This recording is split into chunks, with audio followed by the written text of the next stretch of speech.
ஆழ்வாழி அருளிச் செயல்வாழி தாழ்வாடுமில் குறவர்தாம் வாழி ஏழ்பாறுமுய்ய அவர்கள் உரைத்தவைகள் தாம் வாழி செய்யமறை தன்னுடனே சேர்ந்து தையில் மகமென்னு தாரணி இரத்தம் இந்த தையில் மகத்துக்கு சாத்துகின்றேன் துய்ய மதிபெத்த மொழிசைப்பிரான் பிறந்த நாளென்னு நத்தவர்கள் கொண்டாடும் நாள். ஸ்ரீவத்சதின்ன மிஸ்ரேभ्यो நமோக்தி மதீமஹே யதுக்தயஸ்த்ரயீ கண்டே யாந்தி மங்களசூத்ரதாம். ஸ்ரீபராசர பட்டார்யः ஸ்ரீரங்கேஷ புரோஹிதः ஸ்ரீவத்சாங்கசுத ஸ்ரீமான் ஸ்ரேயசே மேஸ்து பூஜசே. அத்தபத்தர் சுத்தி வாழும் அந்த நீர் அரங்கத்திலே ஆழ்வாருடைய திருநக்ஷத்திரோத்சவ வைபவமாக இந்த மண்டபத்திலே பற்பல வித்வான்கள் ஆழ்வாருடைய பெருமைகளை பற்றி பற்பலவாறு சாதித்துள்ளார்கள். அதையும் நீங்கள் கேட்டிருப்பீர்கள். அப்படியே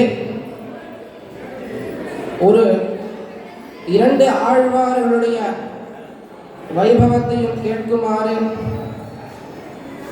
ஆச்சாரியர்களோட ஆழ்வார்களுடைய வைபவத்தையும் கேட்குமாறு இங்கே ஏற்பாடு செய்திருக்கிறார்கள்.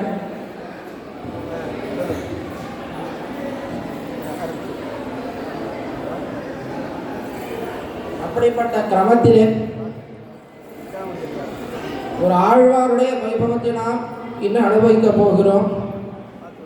முதல்ல தலைப்பு உரையிலிடாதவர். உரையிலிடாதவர் என்றால் என்ன அர்த்தம்? வீரர்கள் கையிலே வாள் இருக்கும். அந்த வாளை அவர்கள் ஒரு இடத்திலே பத்திரமாக வைத்துக் கொள்வார்கள். அப்படி அந்த அந்த இடத்திற்கு பெயர் தான் உரை. உரையில் இட்டது என்னால் கத்தியானது உரையிலே வைக்கப்பட்டது என்று அர்த்தம். உரையில் இடாதது என்னால் அந்த கத்தியானது எப்பொழுதுமே அவர்களுடைய கையிலேயே இருக்கும். தலைப்பிலே பார்த்தோமேயானால் உரையில் இடாதவர், அப்பொழுது கத்தியை ஒரு ஆழ்வார் கையிலேயே எப்பொழுதும் வைத்து கொண்டிருப்பார் என்று இதிலிருந்து தெரிகிறது. பற்பல திவ்ய தேசங்களிலே நாம் சேவிக்கிறோம். கத்தியை யார் கையிலே வைத்துக் கொண்டிருக்கிறார்கள் என்றால் சுவாமி திருமங்கை ஆழ்வார் தான். ஒரு கையிலே வேலும் ஒரு கையிலே பெரிய வாளையும் வைத்துக் கொண்டு வாழ்வடையால் மந்திரம் கொண்டவர் வாழ் வீசும் பரகாலர் திருமங்கை ஆழ்வார் தானே. அவருடைய சரித்திரத்தை பற்றி நாம் இப்பொழுது பார்க்க போகிறோமா என்று கேட்டால் இல்லை. அப்பொழுது இங்கே எது கத்தி என்ன?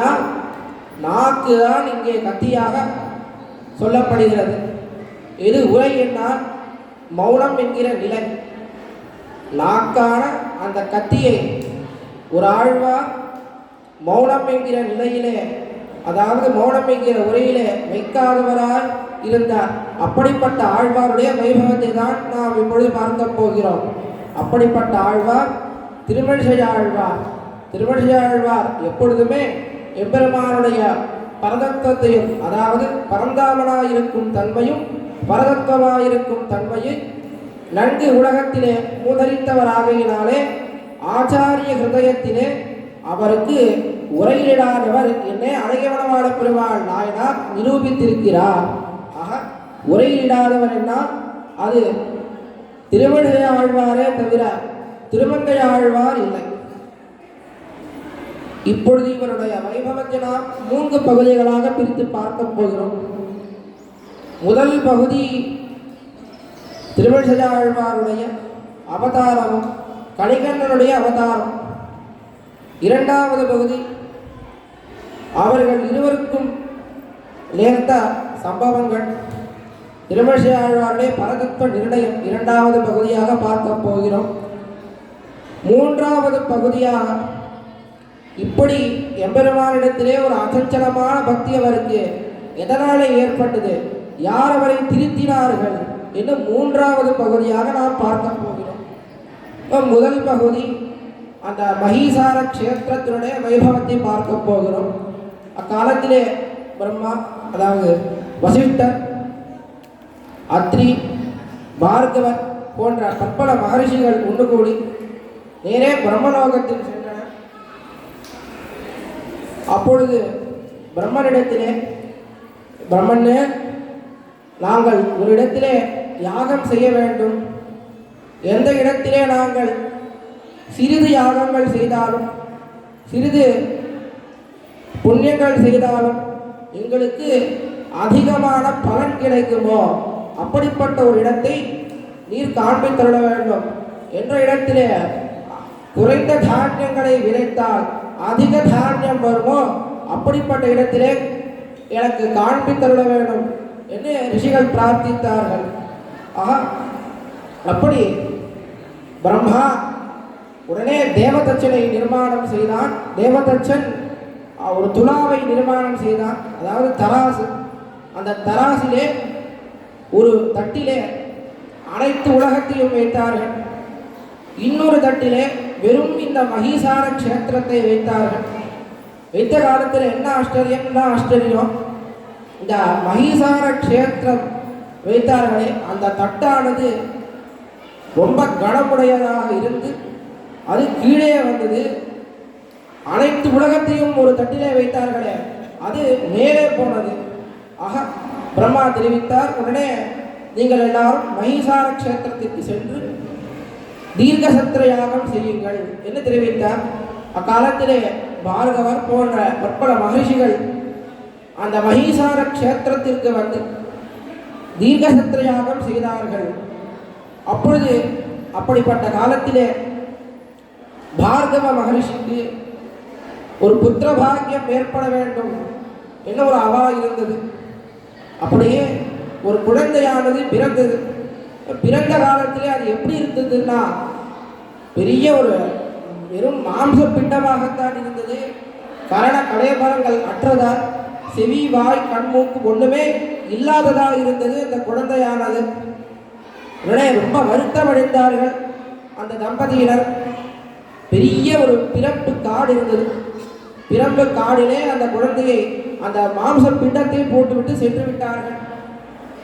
அப்பொழுது அந்த ஊரிலே இருக்கக்கூடிய பெருமாள், ஜெகநாத பெருமாள் அங்கு வந்து தோன்றி அந்த குழந்தைக்கு அனுக்கிரகம் செய்தார்.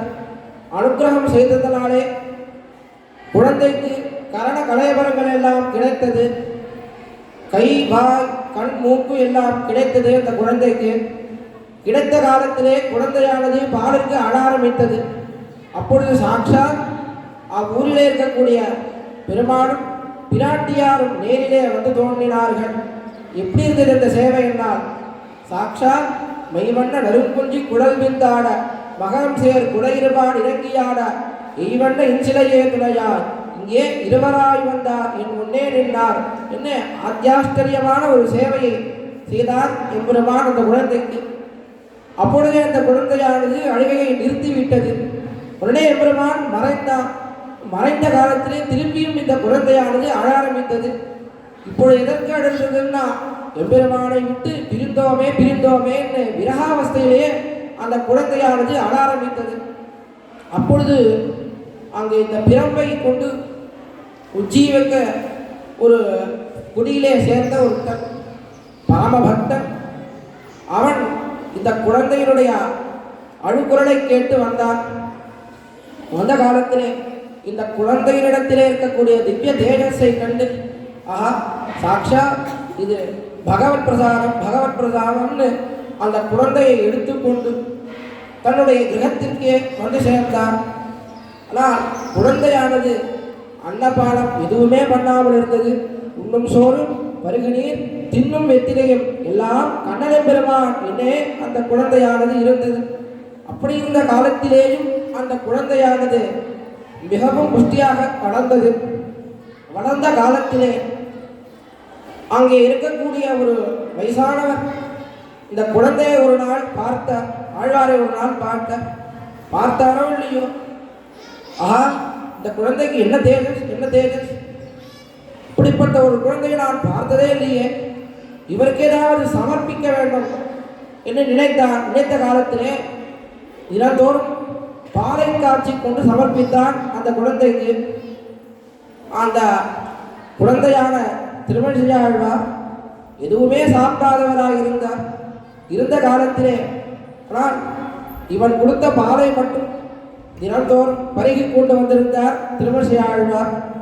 அப்படிப்பட்ட காலத்திலே திருமழிசையாழ்வாருக்கு இந்த பிரகிருதி நியமங்கள் எல்லாம் நன்கு தெரியும். யாரா ஒருத்தர் ஒரு காரியம் செய்கிறார் என்றால் அந்த காரியத்தை அவர் ஒரு எதிர்பார்ப்போடு தான் செய்வார். யாருமே எதிர்பார்ப்பு இல்லாமல் எந்த காரியத்தையும் செய்ய மாட்டார். இந்த கிழவனுக்கும் ஏதாவது இருக்க போகிறது என்று ஆழ்வார் அவனை பார்த்து கேட்டார். உடனே கிழவன் தெரிவித்தான், சுவாமின்னு எனக்கு புத்திர பாக்கியமே இல்லையே, குழந்தையே இல்லை, தேவரே ஒரு குழந்தையை அனுகிரகிக்க வேண்டும், எனக்கு எவ்வளத்தை அனுகிரகிக்க வேண்டும் என்று கேட்டு நின்றான். அப்படியே திருமழிசையாழ்வாரும் அனுகிரகித்தார். அனுகிரகித்த காலத்தில் குழந்தையானது பிறந்தது. அந்த சமாச்சாரத்தை அந்த கிழவனானவன் தெரிவித்தான்.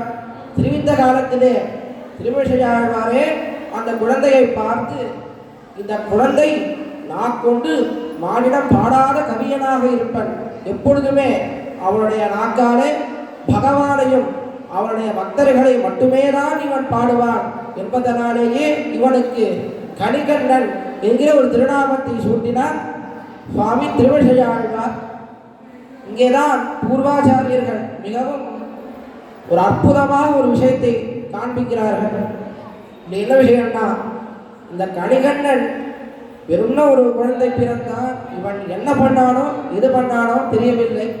ஆனால் இவனுக்கு எப்படி ஒரு இந்த சத்கதியானது ஏற்பட்டது என்று பார்த்தோமே, ஆனால் வேறு எதனாலேயும் இல்லை, ஆச்சாரிய அபிமானத்தாலேயே தான் இவனுக்கு இந்த பெரிய சத்கதியானது ஏற்பட்டது.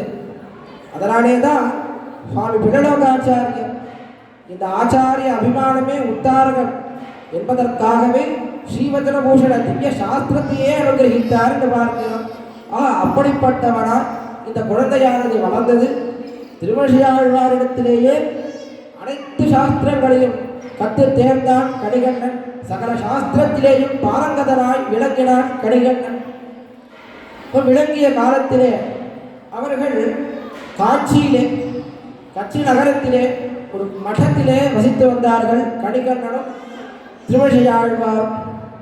அந்த காலத்திலே தினந்தோறும் ஒரு வயசான பெண்மணி அந்த மഠத்தை பெருக்கி கொண்டு வந்திருப்பார்.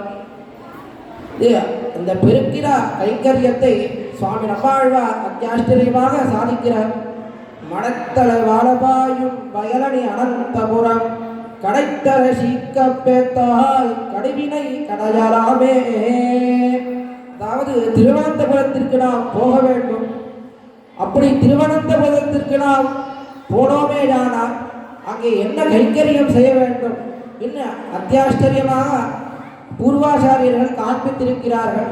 என்ன கைங்கரியம் செய்ய வேண்டும் என்றால் திருவலகை இடுதல் என்கிற கைங்கரியத்தை செய்ய வேண்டும். இதெல்லாம் சம்பிரதாய பதங்கள். அதாவது பெருக்க வேண்டும்.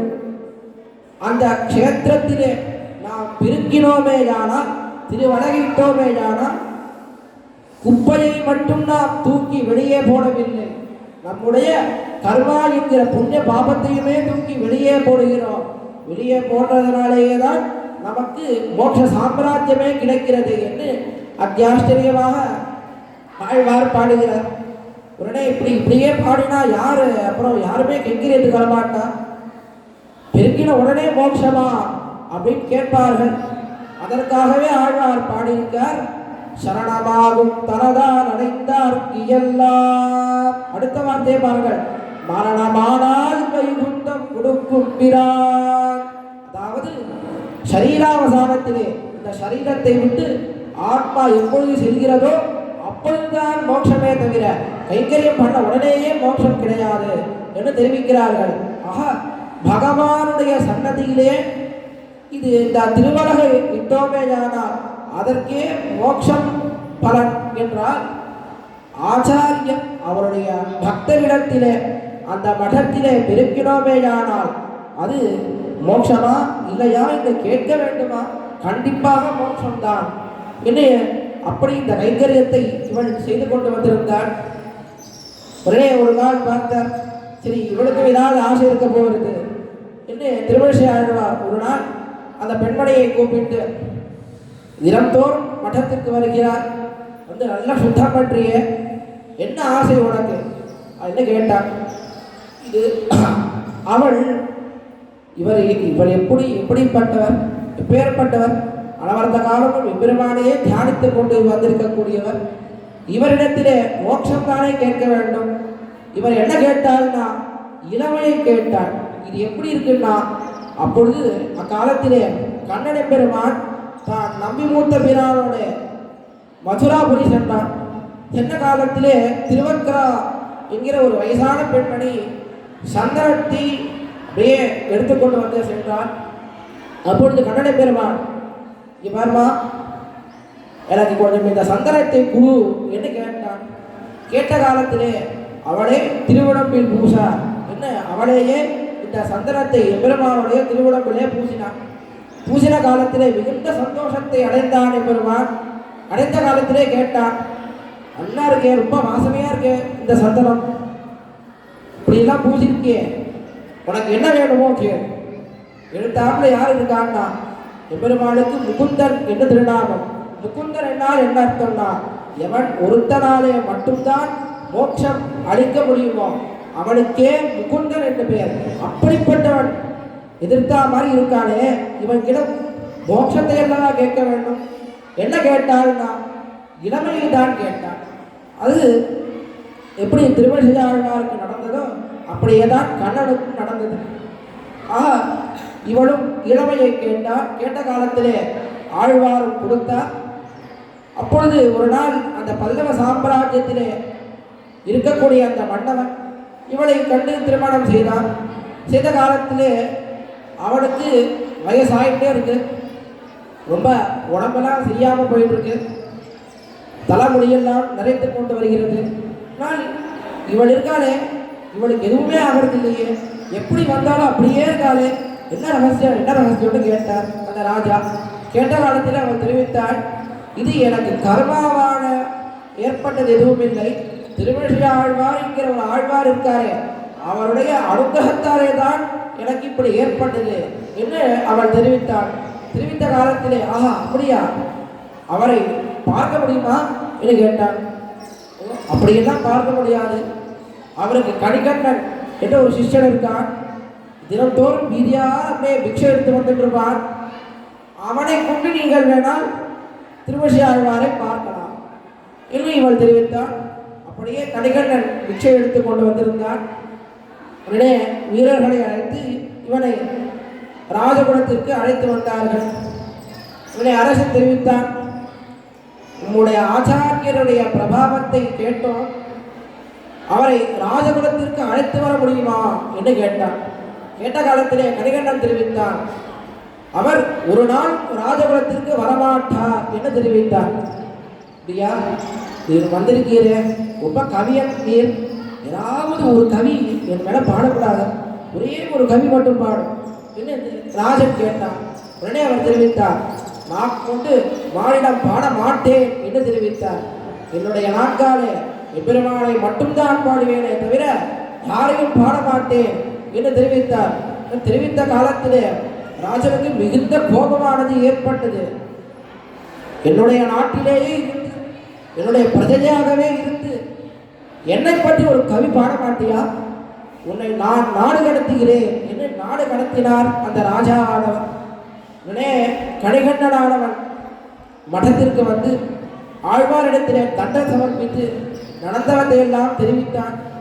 தெரிவித்த காலத்திலே ஆழ்வார் தெரிவித்தார், கணிகண்ணா, நீயே இப்படி கிளம்புறாயே, உன்னை விட்டு நான் இங்கே என்ன பண்ண போறேன், அதனாலே நானும் உன் கூட வரேன் அப்படின்னு திருவழிசை ஆழ்வாரும் கணிகண்ணனும் கொஞ்ச தூரம் நடந்து வந்தார்கள். இதே திருவழிசை ஆழ்வார் யோசித்தார், ரெண்டு மக்கள் இங்கே போயிட்டு இருக்கா ஊரை விட்டு, இந்த ஊருக்கு அதிபதியான கட்சி நகருக்கு அதிபதியான இந்த யதோக்தகாரி மட்டும் என்னத்துக்கு இங்கே இருக்கணும், அவரையும் கூப்பிட்டு கொண்டு போகலாம் என்று நினைத்தார். நினைத்த காலத்திலே யதோக்தகாரி சன்னதிக்கு போனார்.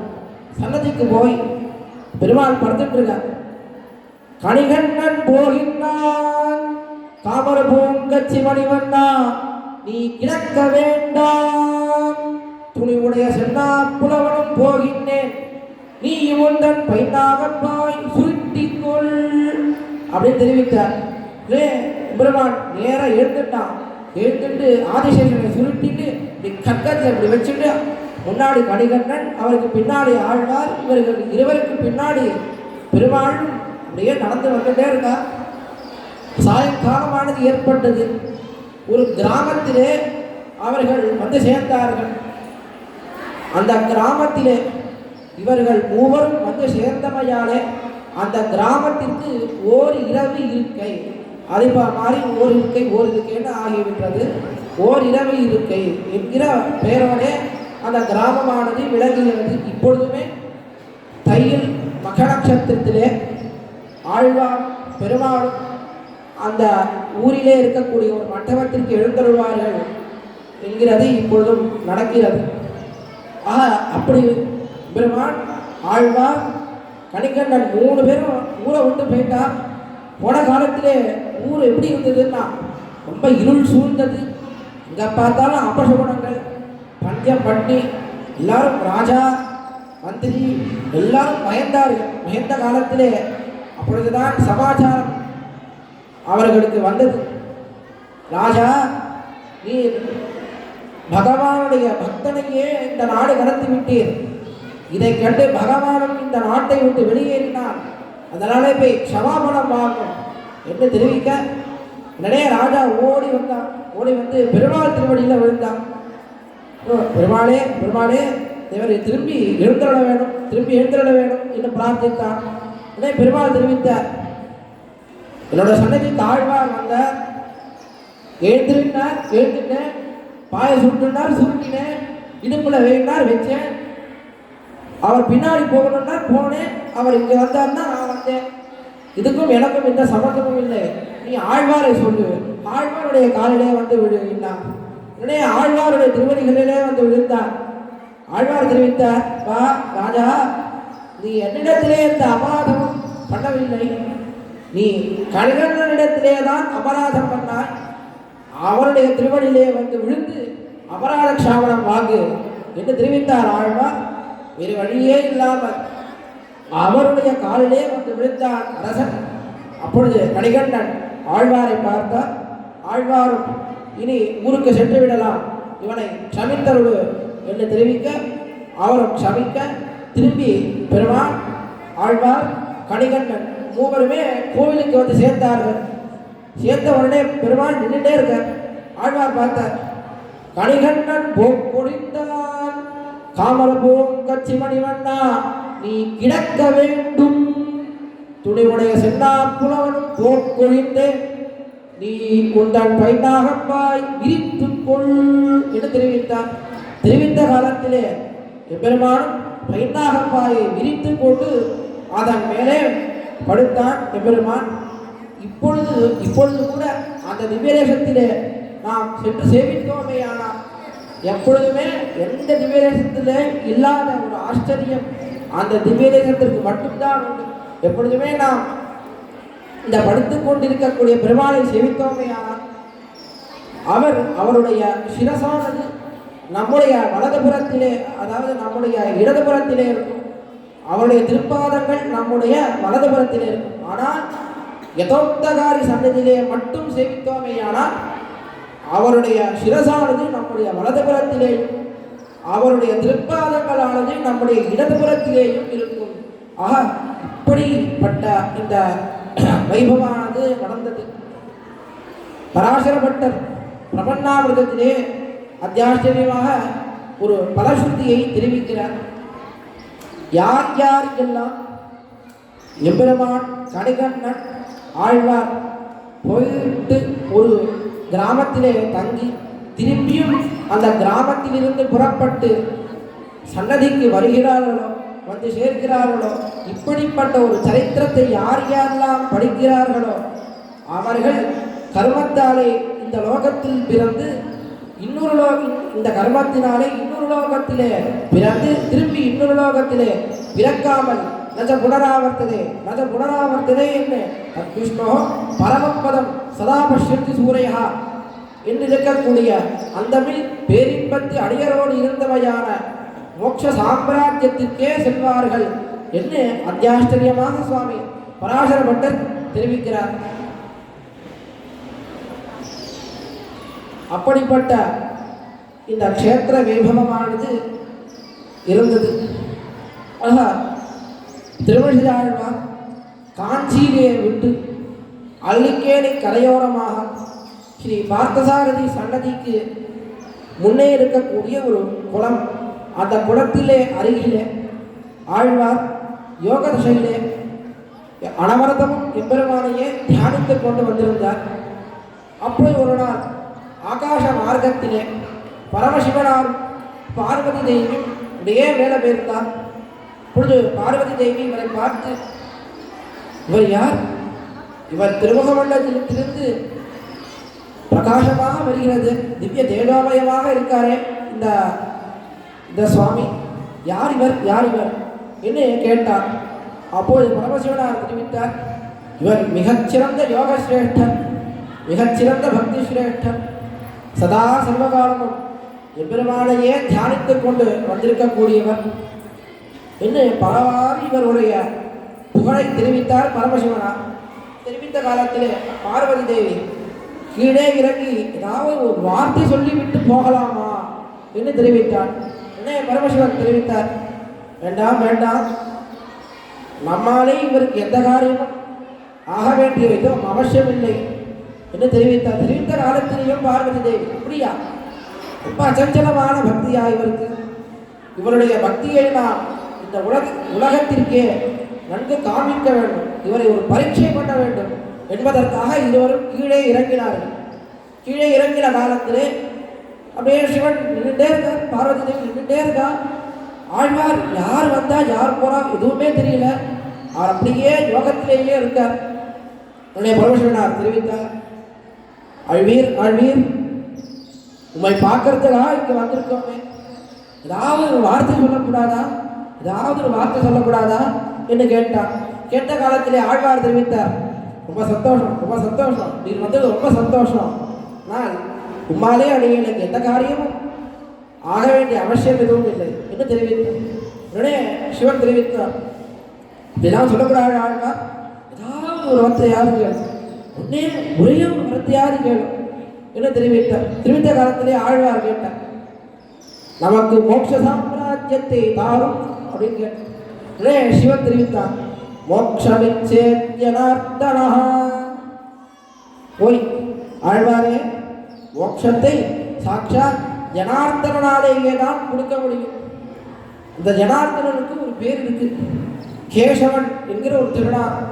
இந்த திருநாமத்திற்கு என்ன அர்த்தம் அப்படின்னு கேட்டார்.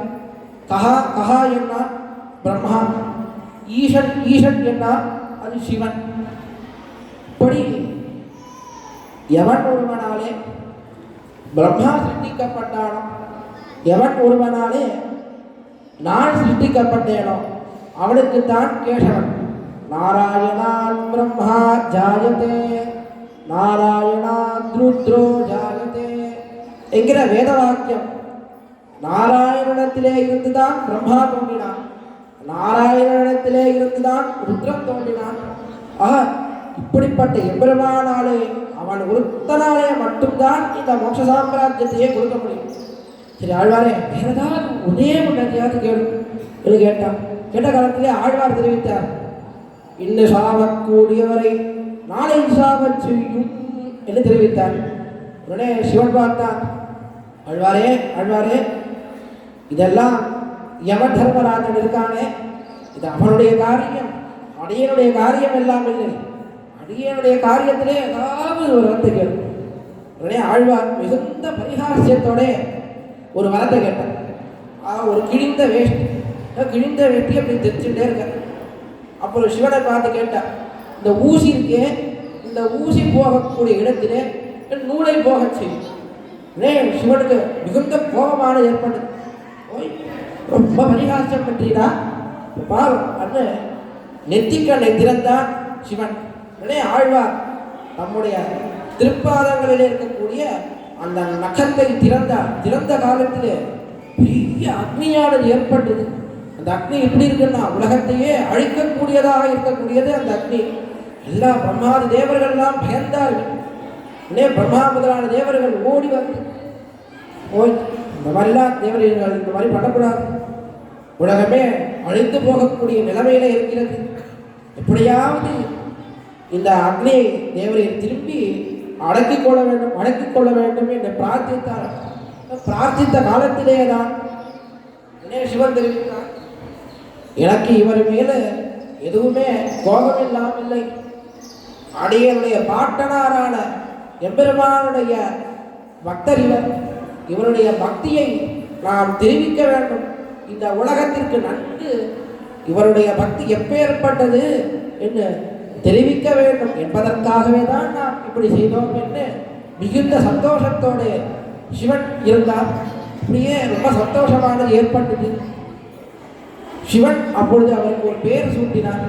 என்ன பெயர்னா பக்திசாரர் என்கிற ஒரு பெயரை சூட்டினார் சிவன்.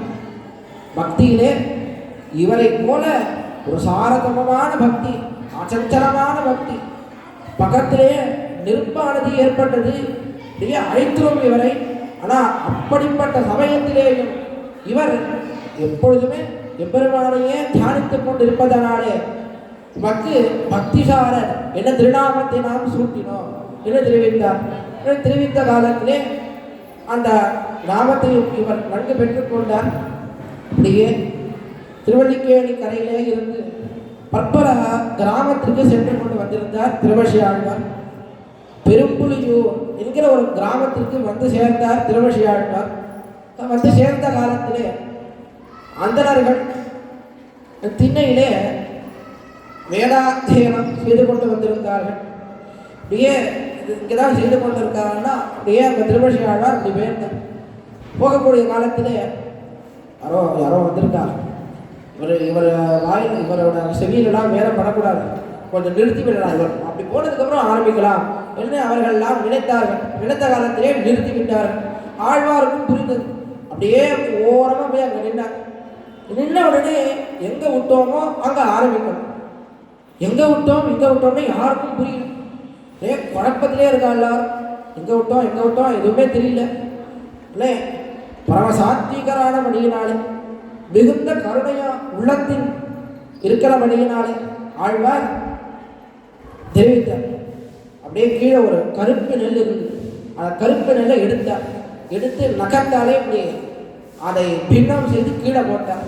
ஒரு வேதத்திலே ஒரு வாக்கியம், கிருஷ்ணானாம் கிரீஹீனாம் நகமின் பின்னம், அதாவது கருப்பு நெல்லை எடுத்து நகத்தாலே உடைத்து அதை பாகம் செய்ய வேண்டும் என்கிற ஒரு விதிவாக்கியம். அந்த விதிவாக்கியத்திலே விட்டதிலிருந்து ஆரம்பிக்கணும். அப்பொழுது ஆழ்வார் இப்படி பண்ணி காமிச்ச உடனே அவர்கள் எல்லாரும் வியந்தார்கள். ஒரு பெரிய ரொம்ப சாமானியம் நினைச்சோமே, இவருக்கு வேதம் மட்டும் தெரியவில்லை, வேதாந்தமே தெரிஞ்சிருக்கேன்னு அனைத்து பேரும் ஆழ்வாருடைய திருவடியிலே வந்து விழுந்தார்கள்.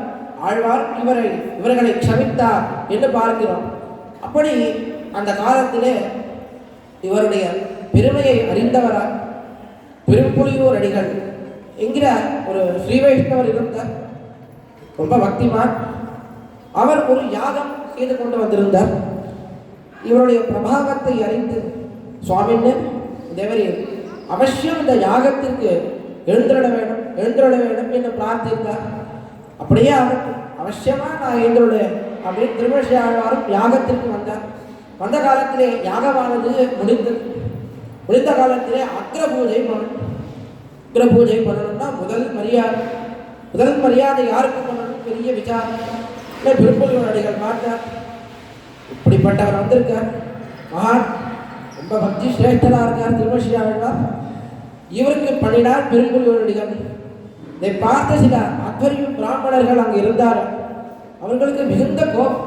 யாரோ ஒருத்தர் வெளியூர்ல வந்திருக்கார், ஊரு பேரு தெரியல, குலகோத்திரம் தெரியல, இவருக்கு பேர் பண்ணலாமா இவருக்கு பேர் பண்ணலாமான்னு கோபம். இது எப்படி இருக்குன்னா, அக்காலத்திலே தர்மபுத்திரர் யாகசூய யாகம் செய்தாரு. ராஜசூய யாகம் செய்த காலத்திலே அக்ரபூஜை பண்ணணும். எல்லாம் பீஷ்மர், துரோணர் இன்னும் பற்பல ராஜாக்கள்லாம் இருந்தார். ஓரத்தில் கிருஷ்ணன் உட்கார்ந்துருந்தார். எதிர்ஷ்டர் பார்த்த கிருஷ்ணனுக்கு முதல்ல அக்ரபூஜை செய்தார். உடனே சிசுபாலன் ஒரே கோபம், எப்படி இவன் செய்யலாம்னு 100 திட்டு திட்டினான், 101வது திட்டினான். அப்பொழுது எம்பெருமான் சக்கரத்தாலே இவரை சம்ஹாரம் செய்தார் என்கிறது சரித்திரம். அப்படியே இவர்களுக்கு ஒரே கோபம், எப்படி இவருக்கு பண்ணலாம் எப்படி இவருக்கு பண்ணலாம். உடனே பெரும்புலிவரடிகள் திருமழிசையாழ்வாரிடத்திலே வந்து, சுவாமின்னு தேவரீர் இப்படி மௌனம் எல்லாம் சாதிக்கக்கூடாது, உம்முடைய பிரபாவத்தை காண்பிக்க வேண்டும் என்று பிரார்த்தித்தார்.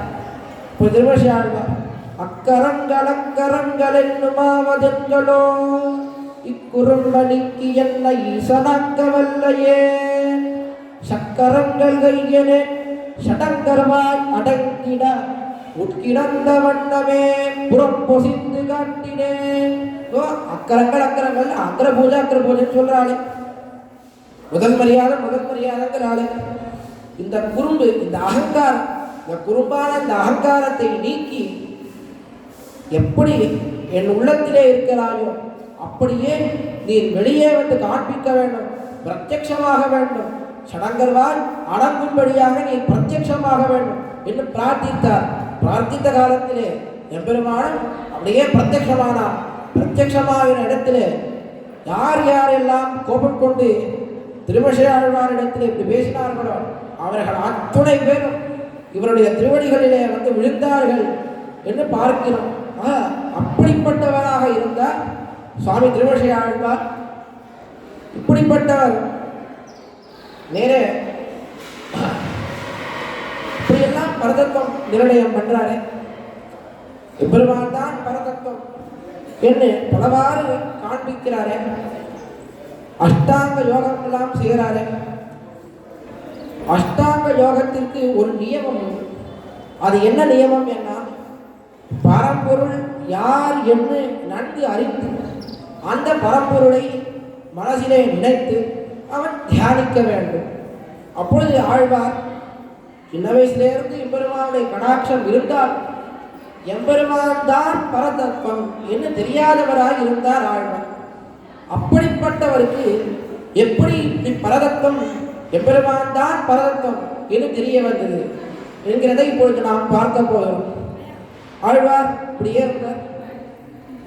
முதல்ல பரதத்துவம் பரம்பொருள் யார் என்று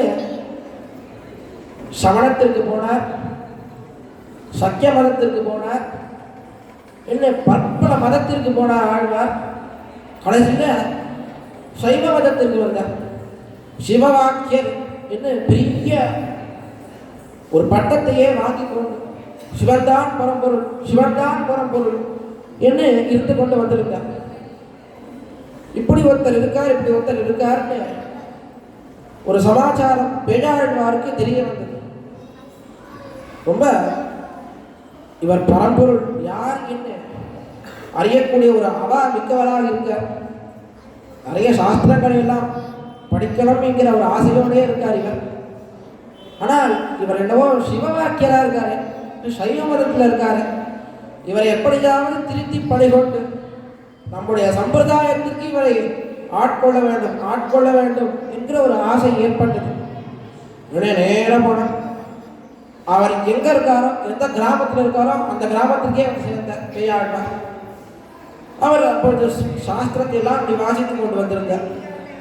நேரம் போய் ஆலோட சம்ப சாஸ்திரான் விசாரித்த படம் புனா இதை மேகம் சுலிஷ்பண்ணம் தேஜோ நாராயண சதா அப்படின்னு அவர் சொன்னார்னா பேயாழ்வார் போய் நாம் இப்போ சாஸ்திரத்தை வாசிச்சுட்டு இருக்கோம், வாசித்து முடிச்சதுக்கப்புறம் நீர் வந்து பேசணும் அப்படின்னு நம்மளை இப்போ ஒதுக்கிடுவார். அப்பொழுது ஒரு யுக்தி கண்டுபிடிச்சார் பேயாழ்வார். அவருடைய யாகத்துக்கு பக்கத்திலே ஒரு யாகம் ஆகின்றார். பெரிய ஒரு நந்தவனத்தை அமைத்தார் பேயாழ்வார். அந்த நந்தவனத்திலே நல்லா செடிகள் எல்லாம் எடுத்து வந்தார். எப்படி நட்டார்னா அந்த இலைகள்லாம் இருக்கே, அந்த இலைகள் எல்லாம் பூமியிலே நட்டார். வேர் நல்ல ஆகாசத்தை எல்லாம் பார்த்து கொண்டிருக்கிறது. எப்பொழுதுமே வேறானது தானே பூமியிலே நட வேண்டும், இலையானது தானே இப்படி இருக்க வேண்டும். திருமேஷி ஆழ்வார் பேயாழ்வார் வேறையே ஆகாசத்தை பார்த்து கொண்டு பூமியிலே இலைகளை நட்டார். ஆயிரக்கணக்கான ஓட்டையுடைய ஒரு குடத்தை எடுத்தார். அந்த குடத்தை எடுத்து அந்த கிணறு இருக்கக்கூடிய அந்த கயர் இருக்கே, இழுத்தாலே அது உடைந்து போகவிடும். அப்படிப்பட்ட கிணத்திலிருந்து குடத்தை இழுத்தார். இழுத்து பாதி தீர்த்தம், முக்காவாசி தீர்த்தம் அதிலிருந்து கொட்டிவிட்டது. இருந்த தீர்த்தத்தை சரி வேறுதான் ஆகாசத்தில் இருந்து அப்படியே வேர்லே சேர்க்கலாமேன்னு பார்த்தா இவர் இடைக்கு சேர்த்துட்டு இருக்கார்.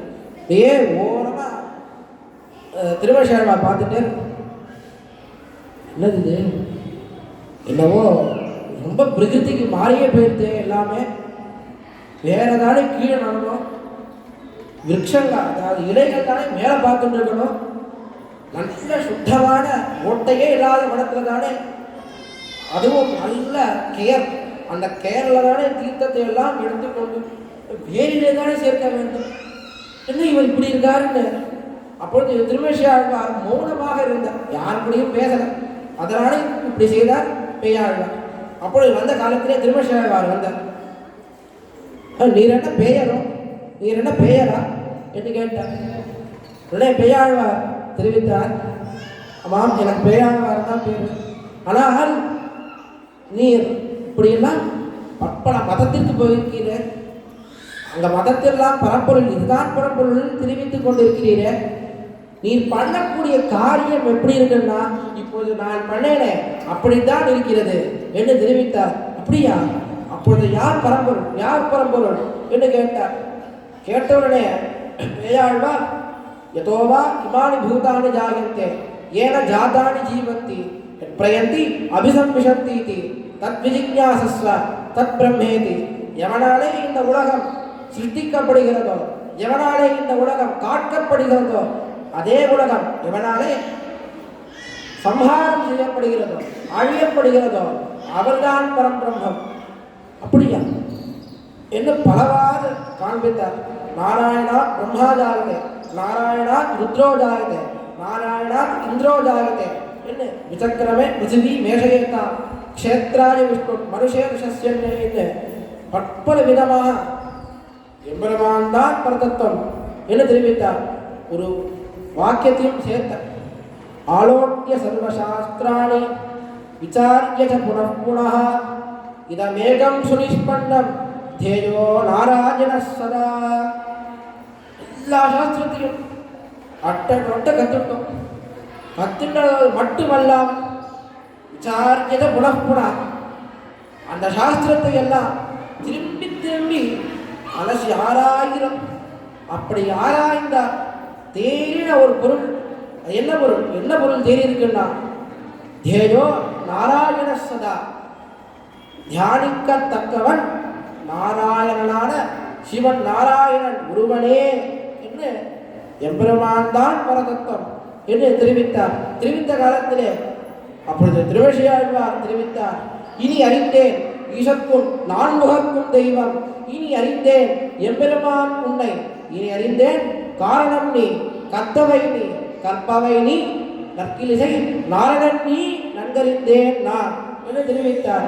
இனி அறிந்தேன் எப்படி பேஜாழ்வாருடைய உபதேசத்தினாலே இனிமேல் அறிந்தேன். என்ன அறிந்தேன்? ஈசனுக்கும் நான்முகக்கும் தெய்வம், சிவனுக்கும் பிரம்மாவான நான்முகனுக்கும் தெய்வத்தை அறிந்தேன். பிரியா, யார் அந்த தெய்வம்? இதை அறிந்தேன் எம்பெருமான் உன்னை. இவர்கள் இருவருக்கும் தெய்வமான எம்பெருமானை அறிந்தேன். அப்படியா, அந்த எம்பெருமான் எப்படிப்பட்டவன்? இதை அறிந்தேன் காரணம் நீ, அவன்தான் இந்த உலகத்தை சிருஷ்டி பண்ணுகிறான். கத்தவை நீ, அவன்தான் இந்த உலகத்தை காட்கிறான். கற்பவை நீ, அவன்தான் இந்த உலகத்தை சம்ஹாரம் செய்கிறான். அப்படிப்பட்டவனான ஸ்ரீமன் நாராயணன் என்கிற பரம்பொருளையே நாம் அறிந்தேன் அறிந்தேன் என்று பலவாறு அறிந்த சுவாமி திருவேஷியாழ்வார் அப்படி திருவசையாழ்வார் தான் உரையிலிடாதவர் என்ன சுவாமி அழகவளவாள பெருமாள் நாயனார் ஆச்சாரிய சதகத்திலே நன்கு நிரூபித்திருக்கிறார். இப்படிப்பட்ட உரையிலிடாதவரான சுவாமி திருவசையாழ்வாருடைய ஒரு வைபவத்தை, ஒரு வாக்கைங்கரியத்தை நமக்கு ஏற்பாடு பண்ண ஏற்பாடினருக்கும் நன்றிக்கடன் தெரிவித்துக் கொண்டு இங்கே நமக்காகவே நமக்கு பற்பல கைங்கரியங்கள் இருந்தால் நமக்காகவே எழுந்தருளி இருக்கிறார் ஸ்ரீ உபே திருப்புலாடி சுந்தரராஜன் சுவாமி என்கார். அவருடைய திருவடித்தாமரைகளுக்கு பல்லாண்டு பாடிக்கொண்டு அடியனுடைய ஆச்சாரியனான ஸ்ரீ உபே பராசர அழகியமண்டல சிங்க சுவாமியினுடைய திருவடித்தாமரைகளுக்கும் பல்லாண்டு பாடிக்கொண்டு மற்ற உண்டான பெரிய வித்வான்களுடைய திருவடித்தாமரைகளுக்கும் பல்லாண்டு பாடிக்கொண்டு குற்றம் குறைகள் இருந்தால் க்ஷமிக்க பிரார்த்திக்கிறேன். அடி ஸ்ரீமதே ரம்யதாமாத்ருமுனீந்திராய மகாத்மனே ஸ்ரீரங்கவாசினே பூஜா நித்யஸ்ரீ நித்யமங்கலம் மங்களாசாசனபரிः மதாச்சாரியபூர்வகமைः சர்வைஷ்டபூர்வைராச்சார்யைः स्तुतायास्तु मङ्गलम्.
ஸ்ரீமதே ராமகிருஷ்ணா திருவள்ளுவருடைய ஒரு ஆச்சரியமான ஒரு வைபவத்தை இங்கே மறக்க நமக்காக ஸ்ரீ பராசர ஸ்ரீநிதி பட்டர் சுவாமி ஆச்சரியமாக உபன்யசித்தார்.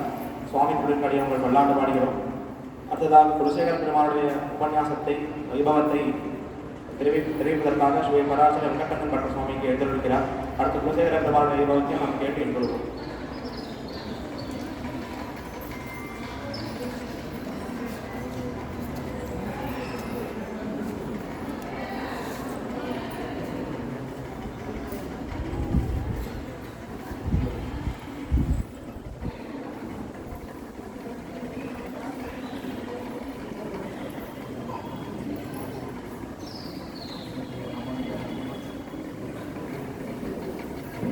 ஆழ்வார் பெருமானார் இயற்கையோடிலே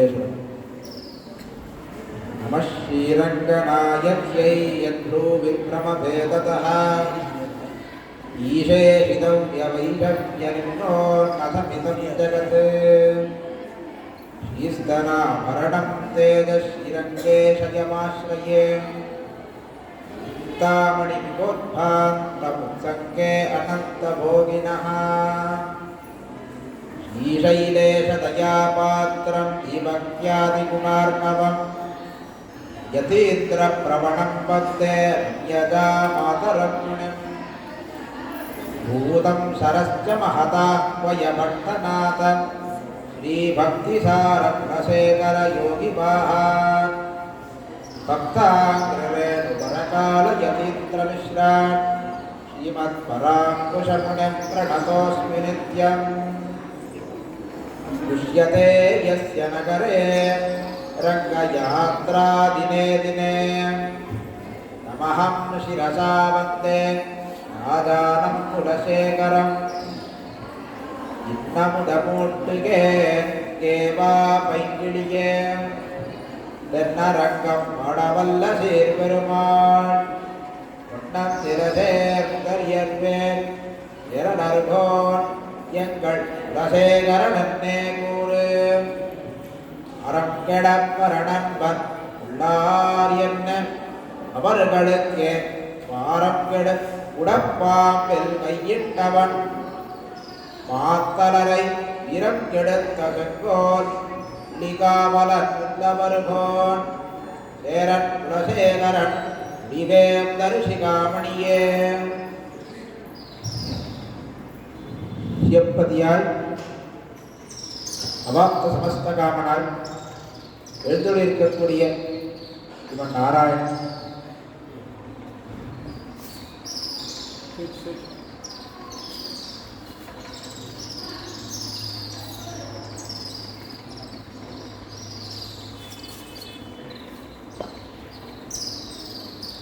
இவன் நாராயணன்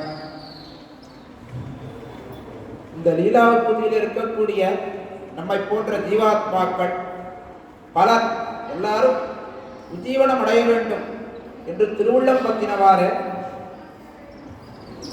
அர்த்தம் தமஸ்ததீத விவேக்தீஷா வானம் பிரதீபிவோ காரணிகோ ததாதி என்கிறபடியும் கலைகளும் வேதமும் நீதினூலும் கற்பமும் சொற்பொருள்தானும் மற்ற நிலங்களும் வானவர் கொம்பிறர்க்கும் நீர்மையினால் அருள் செய்து என்கிறபடி வேதம் முதலிய பல பல சாஸ்திரங்களையும் மத்திருக்கக்கூடிய இதிகாச புராணங்களையும் அருளினான்.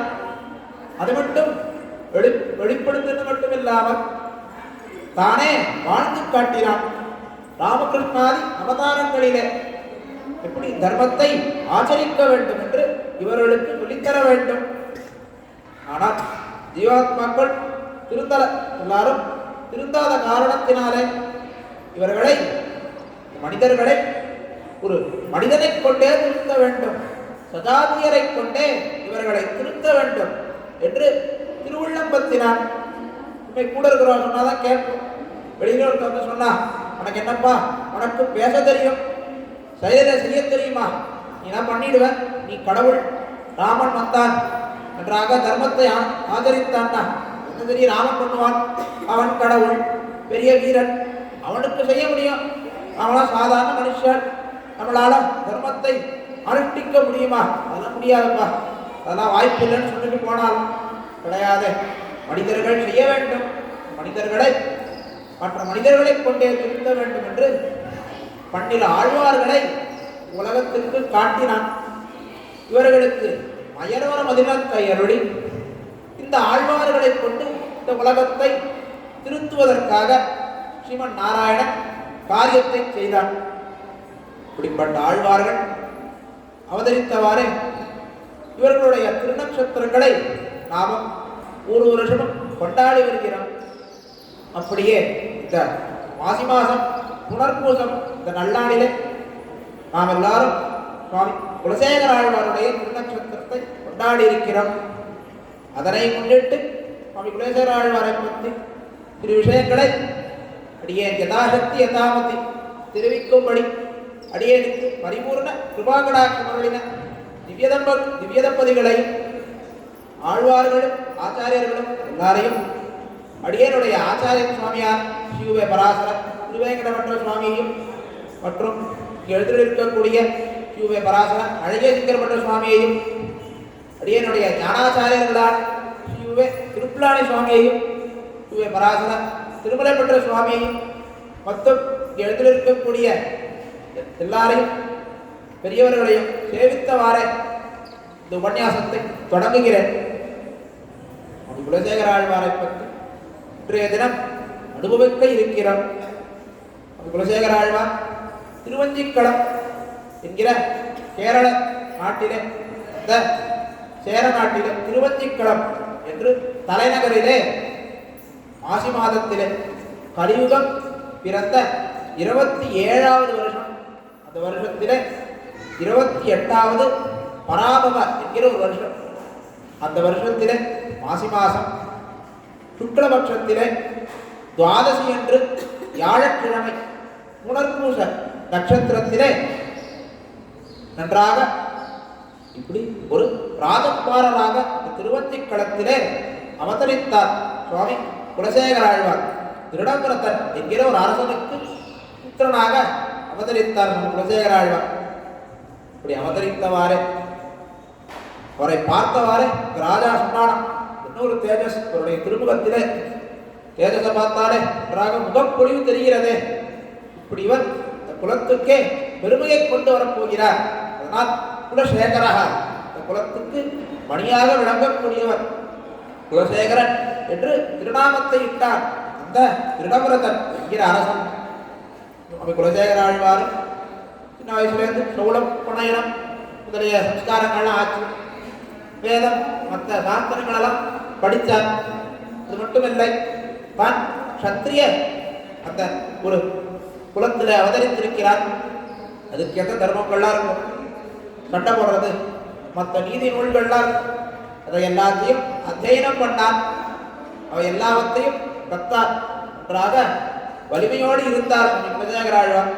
இப்படி இருந்தவருக்கு இந்த திருடபுரதன் என்கிற மகாராஜா இளவரசு பட்டத்தை கொடுத்தார். இவர் என்ன பண்ணார்னா, எல்லாம் ஆச்சு, படிப்புலாம் ஆச்சு, என்ன பண்ணால் அடுத்ததா நேராக போடுமே, படித்ததை காரியத்திலே காட்ட வேண்டும். படித்தா மட்டும் போருமா கிடையாது, காரியத்தை காட்ட வேண்டும். என்ன படித்தார் இவர்? இப்படி வாழ் சண்டை போடணும், வில்வித்தை எப்படி செய்யணும், ரதம் தேரோட்டுவது, குதிரை ஓட்டுவது, யானையில சண்டை போடுறது, போர் புரிவது, எல்லாவற்றையும் எப்படி செய்ய வேண்டும் என்று படித்தார். படித்ததை காட்டுவதற்காக நன்றாக சேனைகளை கூட்டிக் கொண்டு நன்றாக திக்விஜயம் செய்தார். போய் சோழ நாடு, பாண்டிய நாடு எல்லாவற்றையும் தோற்கடித்து கொல்லிகாவலன் ஊழல் நாயகன் கோழிக்கோன் குலசேகரன் என்று தானே தெரிவிக்கிறார் பெருமாள் திருமொழியிலே. இருக்கிறபடி நன்றாக எல்லா அரசர்களையும் தோற்கடித்தார். இவ்வித்தையை காண்பித்தவாறே திருடபுரத மகாராஜாவுக்கு அவ்வளவு சந்தோஷமா, ஆஹா புத்திரன் குலசேகரன் இருக்கிறானே, எவ்வளவு ஒரு வீரம், எவ்வளவு சௌரியம், இப்படி எல்லாவற்றையும் தோற்கடித்தான். சோழராஜா பாண்டியராஜாலாம் சிற்றரசராய சேர நாட்டுக்கு இனிமேல் நாம் ராஜ்யத்தை ஆளக்கூடாது, இந்த குலசேகரனுக்கே ராஜ்யத்தை தர வேண்டும் என்று திருடபுரத மகாராஜா குலசேகர ஆழ்வாருக்கு ராஜ்யபாரத்தை கொடுத்து தானும் வானப்பிரஸ்தமாக காட்டுக்கு போனான். குலசேகர ஆழ்வாரம் இந்த நாட்டை வைத்து நன்றாக ராஜ்யத்தை நன்றாக நடத்தி கொண்டிருக்கிறார். நம்ம குலசேகர ஆழ்வார் பெரிய ராஜாவாக இப்படி ராமபிரான் சக்கரவர்த்தி திருமகன் அயோத்தியை நன்றாக அரசு புரிந்தாராம். நம்ம குலசேகர ஆழ்வாரும் ஒரு ராஜாவாக நன்றாக தர்மத்தை அனுஷ்டித்தவாறே நாட்டை ஆண்டு கொண்டிருக்கிறார். இப்படி ஆண்டு கொண்டு அடுத்ததாக ஒரு ராஜகுமாரியை, ராஜகுலத்தில் இருக்கக்கூடிய ஒரு பெண்ணை மனம் புரிந்தார். அப்படி அவருக்கு திருடபுரதன் என்கிற பையன், அவருடைய திருத்தகமனார் அவருடைய பெயரையே தன்னுடைய புத்திரனுக்கும் வைத்தார் குலசேகர ஆழ்வார். திருடபுரதன் என்கிற ஒரு திருக்குமாரனும், அது மட்டும் இல்லாமல் நீலாம்பிராட்டியுடைய அம்சமாக இருக்கக்கூடிய சேரகுலவல்லி என்கிற சேரகுலவல்லி நாச்சியார் சொல்றோம், அந்த பெண்ணும் தனக்கு புத்திரியாக பிறந்தார். இப்படி 2 புத்திரர்கள். குலசேகர ஆழ்வார் நன்றாக ராஜ்யத்தை நிலநாட்டிக் கொண்டு வருகிறார். இப்படி ராஜ்யத்தை பார்த்து கொண்டு வருகிறார். ராஜ்யம் மட்டும்தான் பண்ணாரா சுவாமினா? கிடையாது. இவருக்கு மிகப்பெரிய ஒரு ஆசை இருந்தது. என்ன ஆசை? பரதத்துவ விசார ஆசை. யார்? பரன். இந்த அண்டசராசரங்களை படைத்தவன் யார்? அழிக்கக்கூடியவன் யார்? காப்பாற்றக்கூடியவன் யார்? அண்டசராசரத்துக்கு முழுமுதற் கடவுளான இந்த பரபிரம்மம் யாரு என்று பரதத்துவ விசாரம் பண்ணார். பல பல பண்டிதாள கூட்டார். வேதம் உபனிஷத்து எல்லாவற்றையும் அலசி ஆராய்ந்தார். ஆராய்ந்தவாறே இப்படி இவருக்கு ஆசை இருக்கு. இதை பார்த்தான் ஸ்ரீமன் நாராயணன். அவளை இவருக்கு பரதத்துவ விசாரத்தில் ஆசை இருக்கு. அந்த ராஜா என்ன பண்ணுவா? அந்த ராஜானா கடவுளை பார்ப்பானா? அதெல்லாம் கிடையாது. ராஜ்யத்தை யோனிப்பன். அந்த சமயத்துல இந்த ராஜ வாழ்க்கையில கிடக்கக்கூடிய போகங்களை அனுபவிப்பன். வாழ்க்கையை நடத்தி கொண்டு போவனே தவிர இவன் நாராயணன் நினைக்க வேண்டும், இப்படி பரம்பொருளை நினைக்க வேண்டும், விசாரம் பண்ண வேண்டும் என்கிற ஆசை யாருக்கும் பெரும்பாலும் வராது.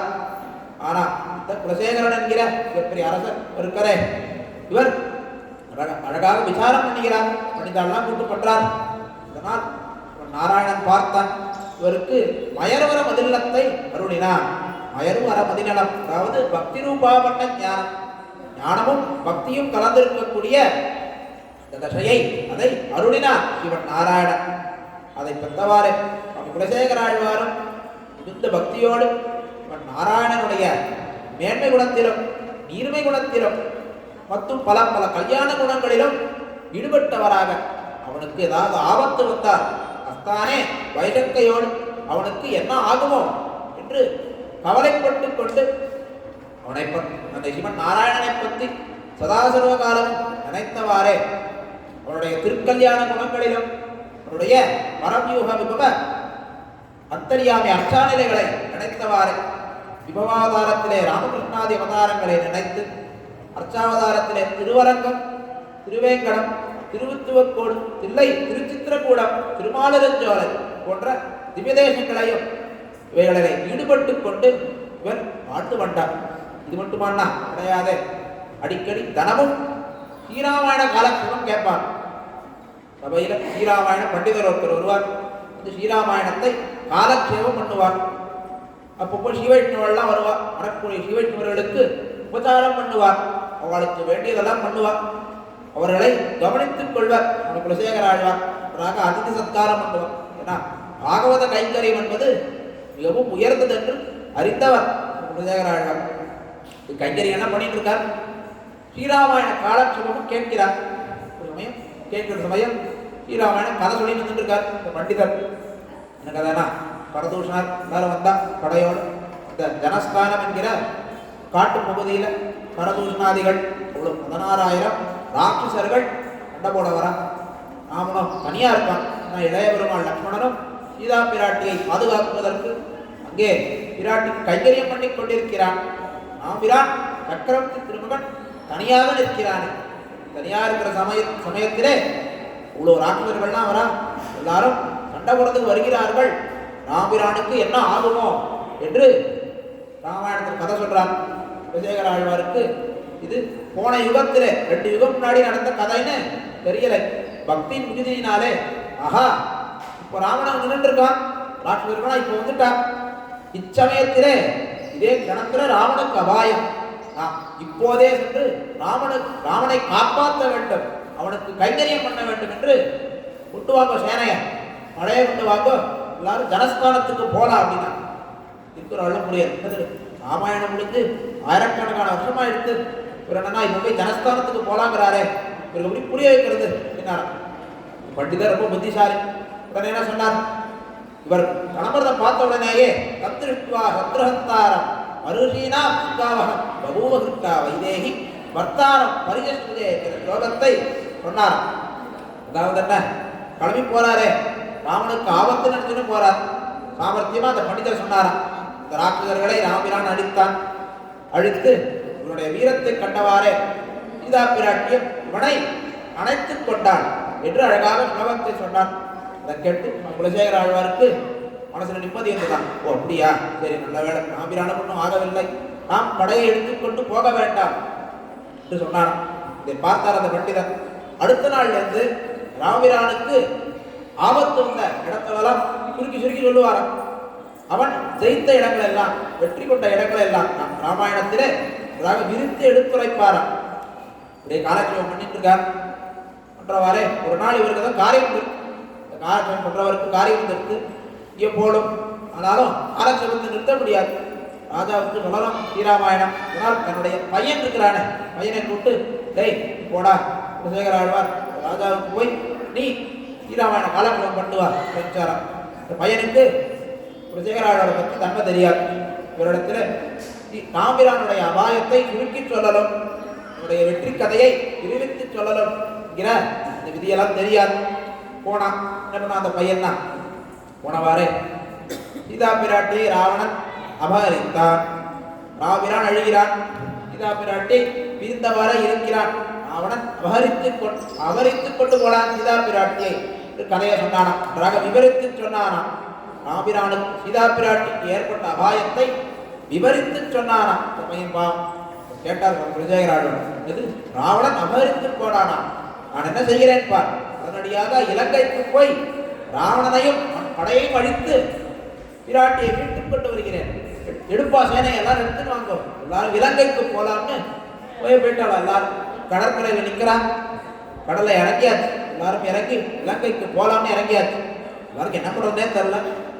ஏன் பார்த்தார் ராமிரானே நாராயணனே பார்த்தவாறே இப்படி ஒரு பக்தியா இவருக்கு, குலசேகர ஆழ்வாருக்கு இப்படி ஒரு பக்தியா, இவருக்கு உண்மையை தெரிவிக்க வேண்டும் என்று ராமிரானாகவே ராமஸ்வரூபமாகவே அந்த இடத்துல விராட்டியோடும் இடத்துல பிரத்யட்சமாக தோண்டி குலசேகர ஆழ்வாருக்கு சேவை சாதித்து, ஆழ்வாரே நடந்து பல காலமாகிவிட்டது, நான் சீதா பிராட்டியை மீட்டுக் கொண்டு ராவணனையும் அழித்து விட்டேன், நீர் கவலைப்பட வேண்டாம், பத்திரமாக திருவஞ்சிக்களத்துக்கு போகும் என்று அனுப்பி வைத்தான்.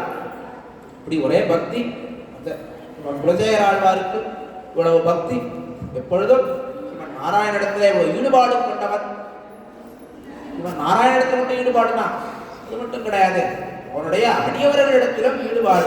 ஸ்ரீவைஷ்ணவெல்லாம் அடிக்கடி வருவார், வந்த ஸ்ரீவைஷ்ணவெல்லாம் வரக்கூடியவர்களுக்கு உபச்சாரம் பண்ணுவார், உண்மை அனுபவித்தோம். அது மட்டும் இல்லையா, இவருக்கு ஒரு ஆசை, இப்படி ராமாயண காலட்சேபமாச்சு, இதிகாச புராணங்கள் எல்லாம் கதையெல்லாம் கேட்டவாறு இப்படிப்பட்ட கதை எல்லாவற்றிலையும் திருவரங்க பெருநகர் இருக்கே இதனுடைய மகாத்மியத்தை தெரிந்து கொண்டான். பெரிய கோயில் திருவரங்கம், ஸ்ரீரங்கம், இந்த இடத்துல பெரிய பெருமாளை சேவிக்க வேண்டாமோ இருக்கிறோமே, திருவஞ்சிக்களத்துல திருவரங்கத்துக்கு போக வேண்டும், ஸ்ரீரங்கத்துக்கு போக வேண்டும் என்கிற ஆசையம். நான் ரங்க யாத்திரை போக போகிறேன்னு முடிவெடுத்தாராம் ஒரு நாள். நீங்க மந்திரிகள்லாம் பேசிட்டாங்க, இவர் ஸ்ரீரங்கத்துக்கு போனால் திருப்பி வர மாட்டார், போனார்னா அங்கேயே கைங்கரியம் பண்ணிட்டு இருப்பார், ராஜ்யம் வேணா ஒன்றும் வேண்டாம் பார், இவ்வளோ பெரிய சாம்ராஜ்யம், இதை காப்பாற்ற ஒரு ராஜா வேணாமா, படம் விட்டுட்டு திருவரங்கத்துக்கு போயிட்டார்னா யாரு பார்த்துக்கிறது ராஜ்யத்தெல்லாம், போனவர் திரும்பி வரமாட்டார், ஆனால் இவர் போவதை தடுக்க வேண்டும். தடுக்கணும்னா எப்படி, போய் நீர் போகக்கூடாதுன்னு தடுக்க முடியாது, ராஜா தடுப்பார்னா இவர் ஒரு நாள் குறிப்பாராம், 2 நாள் போகிறேன் திருவரங்க யாத்திரை போக போகிறேன்னு குறிப்பார். சரியாக அந்த நாள் குறித்த நாளிலே இந்த மந்திரிகள்லாம் சிவவைஷ்ணவெல்லாம் அழைச்சிருவாள். இவ்வளோ சிவவைஷ்ணவர்கள் 100 கணக்கில் வந்துருவாளா அரண்மனைக்கு வந்தவாறு. குலசேகர ஆழ்வார் பார்ப்பாங்க, இவ்வளோ தான் என்ன பண்ணுவோம், சிவவைஷ்ணவாளா எல்லாரையும் போய் காக்க சொல்லும், அவளுக்குலாம் அப்புறம் தான் எல்லாம், அதில் பெருமாளை சேவிக்க வேண்டும் இப்படி நம்மளாம் சொல்லுவோம். ஆனால் ஆழ்வார்கள் எப்படின்னா புத்ததும் உன் அடியார் கடிமை. திருமங்கை ஆழ்வார் இடத்துல அப்புறம் பெருமாள் கேட்கிறார், ஓய் ஆழ்வாரே, உனக்கு பல விஷயங்களை சொல்லிக் கொடுத்தேனே, நீ யாருக்கு அடிமை ஆழ்வாரே, நீ யாருக்கு அடிமை சொல்லும்னா, நான் உனக்கு அடிமை இல்லை அப்படின்னா, எனக்கு அடிமை இல்லையா ஆழ்வாருக்கு சொல்றீரே, இத்தனை தேவதை கடிமைனா நீ கிடையாதுப்பா, முழுக்க கேளு, உனக்கு மட்டும் அடிமை இல்லை, ததும் உன் அடியாருக்கு அடிமை, அடியாருக்கு அடிமை, அப்புறம் தான் உனக்கு அடிமை, உன்னுடைய அடியார்கள் அவர்களுக்கு இந்த பாகவதர்களுக்கு கைங்கரியத்தை செய்தவாறே தான் பகவத் கைங்கரியத்தை செய்ய வேண்டும். பகவத் கைங்கரியத்தை காட்டிலும் பெருமாளுக்கு செய்யக்கூடிய கைங்கரியத்தை காட்டிலும் உன்னுடைய அடியவர்களான பாகவதர்களுக்கு செய்யக்கூடிய கைங்கரியமே மிகவும் உயர்ந்தது என்று அறிந்தவர்கள் ஆழ்வார்களும் உன்னுடைய ஆச்சாரியர்கள். குலசேகர ஆழ்வாருக்கும் தெரியும், அங்கே அதெல்லாம் அப்புறம் கட்டணும், அதில் ஸ்ரீவைஷ்ணவெல்லாம் வந்திருக்கா, அவர்களை கவனிக்க வேண்டும், இந்த அவளுக்கு உபசாரம் பண்ண வேண்டும், இவர்களை நன்றாக இவர்களுக்கு வேண்டியதை தர வேண்டும், சூழ பண்ண வேண்டும். வாங்க எல்லாருக்கும் எல்லாத்தையும் பண்ணிக்கொண்டிருந்தார். இப்படி ஒரு சமயம் இவர் ரங்க யாத்திரை போகும்போது சிவவைஷ்ணவெல்லாம் வரவழைச்சிருவான் இந்த மந்திரிகள்லாம். எப்பொழுதும் ரங்க யாத்திரைன்னு சொல்லிட்டே இருப்பாராம், போக முடியாமல் இருக்குமா தான் தெரிவிக்கிறார் தனியனிலே. புஷ்யதே யஸ்ய நகரே ரங்க யாத்ரா தினே தினே, புஷ்யதே யஸ்ய நகரே, எவருடைய நகரத்திலே, எவருடைய திருவஞ்சிக்களம் தலைநகரத்திலே எப்பொழுதும் ரங்கயாத்திரா புஷ்யதேனா போஷிக்கப்படுகிறதோ. சப்தம் வருதான், சப்தம் சுவாமி மணி சப்தமா இல்லை முரசு சப்தமானா, இந்த சப்தம்னா வரவில்லை, ரங்கயாத்திரா என்கிற சப்தம் வருது. இப்போ பார்த்தாலும் ரங்கயாத்திரை போக வேண்டும் சொல்லிட்டே இருப்பாங்க. இப்படி தமகம் சிரசா வந்தே ராஜானம் குலசேகரம், இப்படிப்பட்ட ராஜாவான சேரன் குலசேகரனை, இந்த குலசேகர ஆழ்வாரை நான் வணங்குகிறேன், நமஸ்காரம் செய்கிறேன் என்கிற அற்புதமான ஸ்லோகம். அதன்படியே ரங்க யாத்திரை சொல்லிட்டே இருக்காங்க, போகதான் முடியல. சிவவைஷ்ணவெல்லாம் வந்துட்டான், சிவவைஷ்ணவர்களெல்லாம் கவனிப்பார்னா கேட்டதை எல்லாத்துக்கும் கொடுக்கணும், உடமை கிடையாது. சிவவைஷ்ணவர்களுக்கு கொடுக்கணும்னா எதுக்கு கொடுக்கணும், முதல்ல கேள்வி. சரி இவ்வளோ கொடுக்கணுமா, இல்லை குறைச்சி கொடுக்குறேன், இன்னும் கம்மியாக கொடுக்குறேன் என்று கஞ்சத்தனம் பார்ப்பார்கள் சிலர். இது கிடையாது. இப்படிப்பட்டவர் அவனுக்கு சேகர ஆழ்வார்னா அவர்கள் கேட்டது எல்லாவற்றையும் கொடுத்தவாறு. அது மட்டும் இல்லையா, கேட்காதெல்லாம் கொடுத்தார். என்ன கொடுத்தார்? அவர்கள் இந்த மாளிகை இருக்கே, மாளிகையில எங்க வேணாலும் போகலாம். அந்தரங்கமான மண்டபமாகட்டும், இல்லை மற்ற நன்றாக பேசக்கூடிய ஒரு ஆலோசனை கூடமாகட்டும், அரண்மனையில என்னமோ இடம்லாம் இருக்கும். சில பேர் தான் போகணும், இந்த படைத்தலைவர்கள் தான் போகணும், மந்திரிகள் மட்டும் தான் போகணும்னு இடமா இருக்கும். ஆனால் ஸ்ரீவைஷ்ணவர்களை தடுக்கக்கூடாது. அவர்கள் எங்கே வேணாலும் செல்லலாம். இந்த அரண்மனையில எல்லா இடத்திலும் செல்வதற்கு இவர்களுக்கு உரிமை உண்டு என்று குலசேகர ஆழ்வார் ஒரு ஆக்கையை இட்டார். இதை பார்த்து சில மந்திரிகள்லாம் ஒரே பொறாமை. என்னது ஸ்ரீவைஷ்ணவெல்லாம் இவாளுக்கு போய் இப்படி ஒரு உரிமையா? இவெல்லாம் யாரும் சாதாரண மனுஷன், ஆனால் எவ்வளோ போர்ல இவரோட சேர்ந்து சண்டை போட்டு இவருக்காக எவ்வளவு ரத்தத்தை கொடுத்து சண்டை போட்டிருக்கோம். நம்ம இருக்கக்கூடிய உரிமையை சாதாரண ஸ்ரீவைஷ்ணவர்களுக்கு தரலாமோ அப்படின்னு அவர்கள் மேல் வெறுப்பும் பொறாமையும் இருந்துதான் இந்த மந்திரிகளுக்கு. எப்படியாவது ஸ்ரீவைஷ்ணவர்களை மட்டம் தட்ட வேண்டும், ஸ்ரீவைஷ்ணவர்கள் மேல் குலசேகர ஆழ்வாருக்கு இருக்கக்கூடிய அந்த அபிமானத்தை இழக்க வேண்டும், இழந்து போகும்படி செய்ய வேண்டும். குலசேகர ஆழ்வார் ஸ்ரீவைஷ்ணவர்களை வெறுக்கும்படி செய்ய வேண்டும், ஸ்ரீவைஷ்ணவர்களை விரட்ட வேண்டும் என்று ஒரு தீய உள்ளத்தை கொண்டவாறு மந்திரிகள்லாம் திட்டம் போட்டான். கொஞ்ச நாள்ல ராமநவமி நவமியானது உற்சவம் வந்தது. ராமபிரானுடைய திருநட்சத்திரம் நவமி என்று உற்சவம் கொண்டாடுறான். திருமஞ்சல வேட்கை நடந்தது. திருமஞ்சனம் நடக்கும் பொழுது பெருமாளுடைய ஆபரணத்தெல்லாம் கலந்து வச்சிருவார் அர்ச்சகர் சுவாமி. பெருமாளை உள்ள சேவிக்கலாம். பெருமாளுக்கு ஆபரணம்லாம் இருக்காது. திருமஞ்சனம் போது இரண்டாவனுடைய திருமேனியை மட்டும் சேவிக்கலாம். திருவாபரணத்தை எல்லாம் களைந்து விடுவார்கள். களைஞ்சு வச்சு திருவாபரணம் திருமஞ்சனம் நடந்துட்டு இந்த மந்திரிகள்லாம் வந்தா திருவாபரணம்லாம் இருக்கக்கூடிய ஒரு முத்து மாலை அதை எடுத்துக்கொண்டு ஒளித்து வைத்தார்கள். ஒளித்து வச்சுட்டா அந்த மாலையை.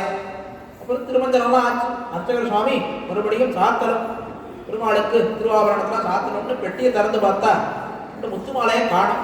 தேடி பார்க்கிறார், எங்கேயுமே காணும். குலசேகர ஆழ்வாரை கூட்டு, அரசே முத்து மாலையை காணும், திருடு போய் விட்டதுன்னா. ஆழ்வாரும் திருடனை உடனடியாக பிடிக்க வேண்டும் என்று ஆக்கியிட்டார். மந்திரிகள்லாம் வந்தார். அரசே, யார் திருடிப்பான்னு எங்களுக்கு தெரியும்னா. யார் திருடினான்னா ஸ்ரீவைஷ்ணவர்கள்லாம் திருடினார்கள். ஏன்னா அரண்மனை முழுக்க அவளுக்கு போறதுக்கு உரிமை இருக்கு. எங்க வேணாலும் எப்ப வேணாலும் அவளால் போக முடியும். அவள் தான் திருடி இருப்பா, அவள் தான் இந்த முத்து மாலையை எடுத்திருப்பார்கள். அதனால ஸ்ரீவைஷ்ணவர்கள்லாம் எடுத்திருப்பாள்னு சொன்னாள். குலசேகர ஆழ்வார் பார்த்தார், சொல்லலாமோ, எவ்வளவு பெரிய தவறுது, ஆரம்பிட பரணப்பர் கொள்ளா என்று அவர்களுக்கே வாரம் தெரிவித்தார். தனியடிலே சுவாமி மணக்கால் நம்பி இனமுதமுட்டிய தனியன் அருளி செய்து சுவாமி எம்பெருமானார். அடுத்ததாக ஆரங்கட பரணப்பர் என்கிற தனியை அருளி செய்தது தனியன், பெருமாள் திருமணி தனியன் அருளி செய்து சுவாமி மணக்கால் நம்பி தனியனிலே அருளி செய்கிறார். ஆரமானது கெட குறைந்து போக பரணப்பர் கொள்ளா அப்படின்னு சொன்னாராம் குலசேகர ஆழ்வார். திருடிட்டார், ஸ்ரீவைஷ்ணவர்கள் திருடிவிட்டார்கள் சொன்னவாறே அவர்கள் திருடமாட்டார்கள். அவர்களுக்கு ஆசையே கிடையாது. ஸ்ரீவைஷ்ணவர்கள் எப்படிப்பட்டவர்கள்? மற்றவர்கள் இருக்கக்கூடிய விஷயத்திலே சிறிதும் ஆசையில்லாதவர்கள். அவர்கள் பண்டிதர்கள். பண்டிதர்கள் அர்த்தம் மாத்திருவத் பரதாரேஷு பரதிரவியேஷு லோஷ்டவத் ஆத்மவத் சர்வபூதேஷு எப்பஷ்யதி ச பண்டிதா என்று ஸ்லோகம். இவன் பண்டிதன். யார் பண்டிதன்னா? ஏதோ பாடபுஸ்தகத்தை படித்தான் அவன் ஒரு பண்டிதன்னா? இதெல்லாம் கிடையாது. பண்டிதருக்கு 3 லட்சணங்கள் தெரிவிக்கிறார்கள். மாத்ருவத் பரதாரேஷு, மற்றவனுடைய மனைவியை தன்னுடைய தாயாக பார்க்கக்கூடியவன் முதலிலே. அடுத்ததாக பரதிரவியேஷு லோஷ்டவத்து, முக்கியமானதுதான். அடுத்தவனுடைய திரவியம்னா பணம் காசை எப்படி பார்ப்பான்னா கல்லை போன்று பார்ப்பான். பக்கத்தாத்து மாமா தங்கம் வச்சுருக்காருன்னா சாதாரணவர்கள் எப்படி பார்ப்பா? தங்கத்தை, ஆஹா தங்கம் இருக்கே, எவ்வளவு பெரிய தங்கம், இதை எப்பொழுது திருடலாம் என்று பார்ப்பார்கள். ஆனால் பண்டிதர்கள் எப்படி பார்ப்பா? ஸ்ரீவைஷ்ணவர்கள் எப்படி இருப்பார்கள்னா தங்கமா அது கல் எப்படிப்பான். தெருவில் கல் கிடக்கிறதுனா கல்லை எடுத்து இடுப்புல வச்சுப்போமா? கிடையாது, வெறும் கல்லு தானே, இருந்துட்டு போட்டு விடுவோம். அதே மாதிரி இந்த தங்கத்தையும் பணத்தையும் பார்த்தால் ஸ்ரீவைஷ்ணவர்கள் மற்றவர்களுடைய பணத்தை பார்த்தால் இது கல்லு, இதை நாம் தொடக்கூடாது என்கிறபடி அதை தொடவே மாட்டார்கள். ஆத்மவத் சர்வபூதே பஷ்யதி ச பண்டிதா. ஆத்மவத் சர்வபூதே, எல்லாவரையும் எப்படி பார்ப்பார்னா தன்னை பார்க்கிற மாதிரியே பார்ப்பார்கள். அடுத்தவர்களுக்கு துக்கம்னா தனக்கு துக்கம் இருக்கும்படியே நினைத்துக் கொள்வார்கள். அடுத்தவர்களுக்கு சந்தோஷம்னா தாமும் சந்தோஷப்படுவார்கள். அடுத்தவா சந்தோஷப்பட்டானா ஐயோ சந்தோஷப்படுறாளே, பயத்திருச்சலாருன்னு சொல்ல மாட்டேன். அடுத்தவாளுக்கு துக்கம்னா ஐயோ துக்கப்படுறாளா நான் வேணும், அவளுக்கு இவ்வளோ பண்ணாலே நம்மளாம் அவமானப்படுத்தினாலே அவளுக்கு இது வேணும் அப்படின்னு சொல்லக்கூடியவர்கள் ஸ்ரீவைஷ்ணவர்களே கிடையாது. அடிக்கடி சுவாமி நந்தியர் தெரிவிப்பார். இதுதான் தானே அறிந்த ஸ்ரீவைஷ்ணவத்துவம். நம்மளே சோதிச்சு பார்க்கலாம், ஸ்ரீவைஷ்ணவர்களா இல்லையா இப்படி சோதிச்சு பார்க்கலாம்னா அடுத்தவாளுக்கு கட்டம் வருது, கட்டத்தை பார்த்து நாம் சந்தோஷப்பட்டோம்னா நாம் ஸ்ரீவைஷ்ணவர்கள் கிடையாது. இதுதான் ஆத்மவத் சர்வபூத்தேஷு எப்படி ச பண்டிதா ஸ்ரீவைஷ்ணவன் பண்டிதனான ஸ்ரீவைஷ்ணவன் எப்படிப்பட்டவன்னா பரத்ரவியேஷு லோஷ்டவத்து மற்ற திரவியத்தை பார்த்தால் கல்லை பார்க்கிறது போல் பார்ப்பார்களே தவிர திருடமாட்டார்கள். மரணன்பர் கொள்ளார் என்று தெரிவித்தார் குலசேகர ஆழ்வார். திருடமாட்டார். இதை நான் சபதம் செய்கிறேன். சாதாரண சபதம் இல்லை, இப்படி கையெழுத்துட்டு சபதம் பண்ணுவா சில பேர், எல்லாம் கிடையாது.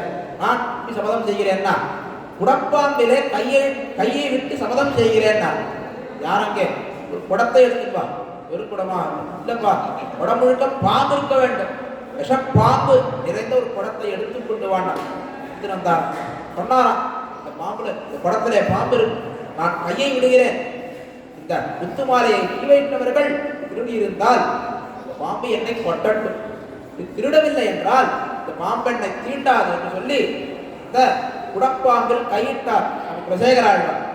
பாம்பு இவரை தீண்டவே இல்லை. நாம் சத்தியத்துக்கு கட்டுப்பட்டது. சத்தியேன தாரியதே பிருத்திவி, சத்தியேன தபதே ரவிகி, சத்தியேன வாயவஹா வாந்தி, சர்வம் சத்தியே பிரதிஷ்டிதம். சத்தியம்னா உண்மை, உண்மையில தான் நிலைத்திருக்கக்கூடிய சூரியனாகட்டும் சந்திரனாகட்டும் வாயுவாகட்டும் காத்து நெருப்பு எல்லாம் சத்தியத்திலேயே இருக்கக்கூடியது.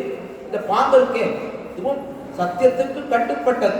ஈவையிட்டவர்கள் திருடமாட்டார்கள் என்று குலசேகர ஆழ்வார் தன்னுடைய கையை விழவிட ஒரு பாம்பு கூட கடிக்கவில்லையா. இதை பார்த்தார்கள் மந்திரிகள் எல்லாரும் தன்னுடைய தவறை உணர்ந்தவாறே அரசே மன்னிக்க வேண்டும், நாங்கள் தான் பெருமாளுடைய முத்து மாலையை ஒழித்து வைத்தோம், இதை நாங்கள் திருப்பி தருகிறோம், வச்சுக்கோங்க மாலை தரோம், அரசே மன்னித்தருட வேண்டும், நாங்கள் மிகப்பெரிய தவறை செய்து விட்டோம். குலசேகர ஆழ்வார் சொன்னார் மன்னிப்பு கிடையாதுன்றார். சாதாரண குற்றமா, சாதாரண திருட்டு தானே பண்ணோம், சாதாரண கொலை பண்ணோம் இல்லை திருட்டு பண்ணோம்னா அதெல்லாம் கிடையாது. கொலை பண்றது கூட மிகப்பெரிய குற்றம்னு சொல்லுவார். அதை காட்டிலும் மன்னிக்க முடியாத குற்றம் எதுன்னு கேட்டார் பாகவத அபச்சாரம். அவருடைய அடியவர்கள் இருக்கிறார்களே இந்த சாதி அந்தணர்களையும் நுமர்களை படிப்பதாக நடிப்பதோர் அளவில் அங்கே அவர்கள் தான் புதையர் போலும் என்று சுவாமி தொண்டரடிப்பொடி ஆழ்வாரும் தெரிவித்தார். இந்த சிவையினவர்களிடத்திலே சிவன் நாராயணனுடைய அடியவர்களிடத்திலே அந்தணர்களாக இருந்தாலும் அவதாரப்பட்டால் அவர்கள் மிகப்பெரிய தண்டனையை பெறுவார்கள். சிவன் நாராயணன் அவர்களை மன்னிக்கவே மாட்டார். நீங்கள் செய்தது மன்னிக்க முடியாத குற்றம், உங்களுக்கு என்ன தண்டனைன்னா ஆயுஷ் முழுக்க இந்த சிவையினவர்களுக்கு நீங்கள் பணிவிடை செய்ய வேண்டும், சுஷ்ரூஷை கைங்கரியம் செய்ய வேண்டும், இதுதான் உங்களுக்கு உண்டான தண்டனை என்று சுவாமி குலசேகர ஆழ்வார் தெரிவித்தார். அவர்களும் சிவையினவர்களுக்கு கைங்கரியம் செய்து பேர் வைத்தார்கள் சரித்திரம் தெரிவிக்கிறார். அப்படி சுவாமி குலசேகர ஆழ்வார் பார்த்தார். எவ்வளவு தடங்கள் ராஜ்யத்தினாலே நாராயணன் அனுபவிக்க முடியிருந்தான். சிவையினவர்களையே குறை சொல்லும்படி பெரிய பெரிய குற்றங்கள்லாம் பண்ணுகிறார்கள். இவர்களோடு சேர்ந்து இருக்க முடியாது, நம்மளுக்கு மன்னரசும் யான் வேண்டேன், அரசே உனக்கு வேண்டாம், ராஜ்யமே வேண்டாம் என்று தன்னுடைய புத்திரனான திருடபிரதனை கூட்டு அவனுக்கு ராஜ்யத்தை கொடுத்தாராம். கொடுத்து தான் ராஜ்யத்தை விட்டுவிட்டு திருவரங்கத்துக்கு வந்தார். கடைசியாக ஒரு நாள் ரங்க யாத்திரை போலும் சொல்லித்தார். ஒரு வழியாக திருவரங்கத்துக்கு வந்தார். இந்த வாரத்தையும் பல வருஷங்கள் கைங்கரியம் பண்ணார். தன்னுடைய மாலத்தியான சேரகுலவல்லி நாச்சியாரையும் பெருமாளுக்கு கல்யாணம் செய்து கொடுத்து இன்னும் சேவிக்கலாம். சேரகுலவல்லி நாச்சியார் உள்ள அர்ஜுன மண்டபத்துக்குள்ள சன்னதி இருக்கு, போய் பிராட்டியை சேவிக்கலாம். ஒரு ராமநவமியும் நவமி என்றும் திருமஞ்சனம் நடக்கும் சேர்த்தியாக, அதையும் சேவிக்கலாம் அன்றைய தினம். அப்படி குலசேகர ஆழ்வார் இது மட்டுமில்லை, 3வது பிரகாரம் இருக்கே பெருமாளுக்கு சப்த பிராகாரம், 7 பிராகாரங்களிலே 3வது பிராகாரத்துக்கு குலசேகர பிராகாரம், அந்த பிராகாரத்தை கட்டி கொடுத்தார். இந்த கைத்தரியத்தையும் செய்தார் குலசேகர ஆழ்வார். அப்படி திருவரங்க பெருமாளிடத்திலே ஈடுபட்டு இருந்து இது மட்டுமில்லை, விதேச யாத்திரை போனார். திருவேங்கட கவி பெருமாளை சேவித்தார். திருவித்துவக்கோடு, திருமாலிருஞ்சோலை, திரு அயோத்தி, இப்படி போன்ற பல பல விதேசங்களை சென்று சேவித்து கலாசாதனம் செய்து கடைசியாக திருக்குறும்பூருக்கு வந்தார். எழுந்தருளி திருக்குறும்பூர் ஆழ்வார்த்தினருக்கு எழுந்தருளி நம்மாழ்வாரையும் சேவித்து கடைசியாக பக்கத்தில் இருக்கக்கூடிய மன்னார் கோவிலிலே ராஜகோபால பெருமாளுக்கு சில காலம் கைங்கரியம் செய்தவாறே தன்னுடைய 67வது திருநட்சத்திரத்திலே மனோபதித்தார் என்று சரித்திரம். இப்படி தன்னுடைய வாழ்ந்த காலத்திலே இவன் நாராயணத்தில் அப்படி ஈடுபட்டிருந்தார். பல விதமாக திருவரங்கத்திலும் திருவேங்கடத்திலும் திரு அயோத்தியிலும் திரு வித்துவக்கோடிலும் இருந்த ஈடுபாட்டை என்ன பண்ணியிருப்பான்னா, சாதாரண இருக்கக்கூடியவர்கள் அனுபவித்தோம். இந்த அனுபவமானது நம்ம இருந்துட்டு போட்டோம், நாம் வருவோம், அனுபவிச்சுட்டு போவோம் விடுவோம்.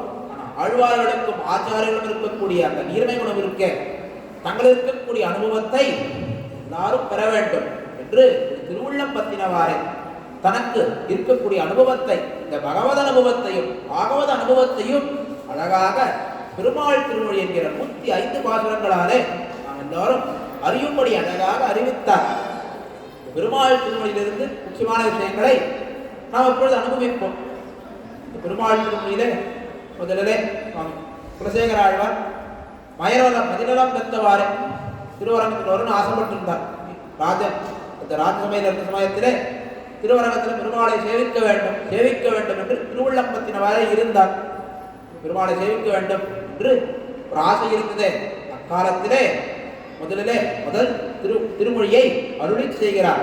இருளிய சுடர்மணிகளை மைக்கும் நெத்தி இனத்துத்தி அணிவனம் ஆயிரங்களார்ந்த அரமரச பெருஞ்சோதி அனந்தனென்னும் அணிவழங்கும் உயர்வெள்ளய நகைமேவி திருவரங்க பெருநகழும் தண்ணீர் கொண்டு இறைக்கையார் அடிவருடப் பள்ளி கொள்ளும் கருமணியை கோமளத்தை கண்டு கொண்டு என் கண்ணினகள் என்னுகளோ கழிக்கும் நாளே என்று முதல் திருமொழியிலே இருளிய சுடர்மணிகள் இந்த திருவனத்தாழ்வானை மங்களாசாதனம் செய்கிறார். எடுத்தோன்னு இருட்டு எல்லாரும் இந்த அந்தகாரமான இருட்டு எல்லாம் அழிந்து போகும்படி வைக்கும் நெத்தி, அந்த நெத்தியில் இருக்கக்கூடிய மணியிற்கு இருளிய சுடர் மணிகளை வைக்கும் நெத்தி, இப்படிப்பட்ட மணியை உடைய நெத்தி திருவனத்தாழ்வானுடைய திருநெத்தியை மங்களாசாதனம் பண்ணுகிறார். இப்படி இனத்துத்தி அணிமணம் ஆயிரங்களார்ந்த நாராயணனுடைய திருவடித்தாமரைகள் தெரியும்படி இருக்கக்கூடிய அந்த 1000 மணங்கள் இப்படியுடைய திருவனத்தாழ்வான் மேலே பயணித்துக் கொண்டிருக்கிறார். பெரிய பெருமாள் இப்படிப்பட்டவன் தான் திருவரங்க பெருநகருள் இருக்கக்கூடியவன். தென்னீர் பொன்னி திரைக்கையால் அடிவருடம் பள்ளி கொள்ளும் பெரிய பெருமாள். காவிரி நதி இருக்க ஓடுறது, காவேரி நதி பெரிய பெருமாளுடைய பாதத்தை திருவடிகளை குறித்துக் கொண்டு போகிறவன் அழகாக மங்களாசாதனம் பண்ணுகிறார். பெருமணியை கோபலத்தை கண்டுகொண்டு என் கண்ணினகள் இவளோ கணிக்கும் நாள் தெரிவிக்கிறார். இப்படிப்பட்ட பெருமாளை நான் என்னைக்கு சேவிக்கப் போகிறேன், என்னைக்கு பாக்கியம் கிடைக்கும், ராஜ்யத்தை விட்டு நான் என்னைக்கு போகப் போகிறேன் பெருமாளை சேவிக்கிறது மட்டுமில்லை. மண்பெரு வானகமுய்ய அமரரொய்ய உலகில் மனுஷரொய்ய துன்பமிகு துயரகல அயர்கொண்டெல்லா சுகம் வளர அகமகளும் தொண்டர்வாழ் அன்பொடு தந்திச நோக்கி பள்ளி கொள்ளும் அணியரங்கன் திருமுத்த தடியார் தங்கள் பெருங்குழுவு கண்டு யானும் செய்துடனே உங்களோ இருக்கும் நாளே என்று வித்தியாசமான பாசுரம்.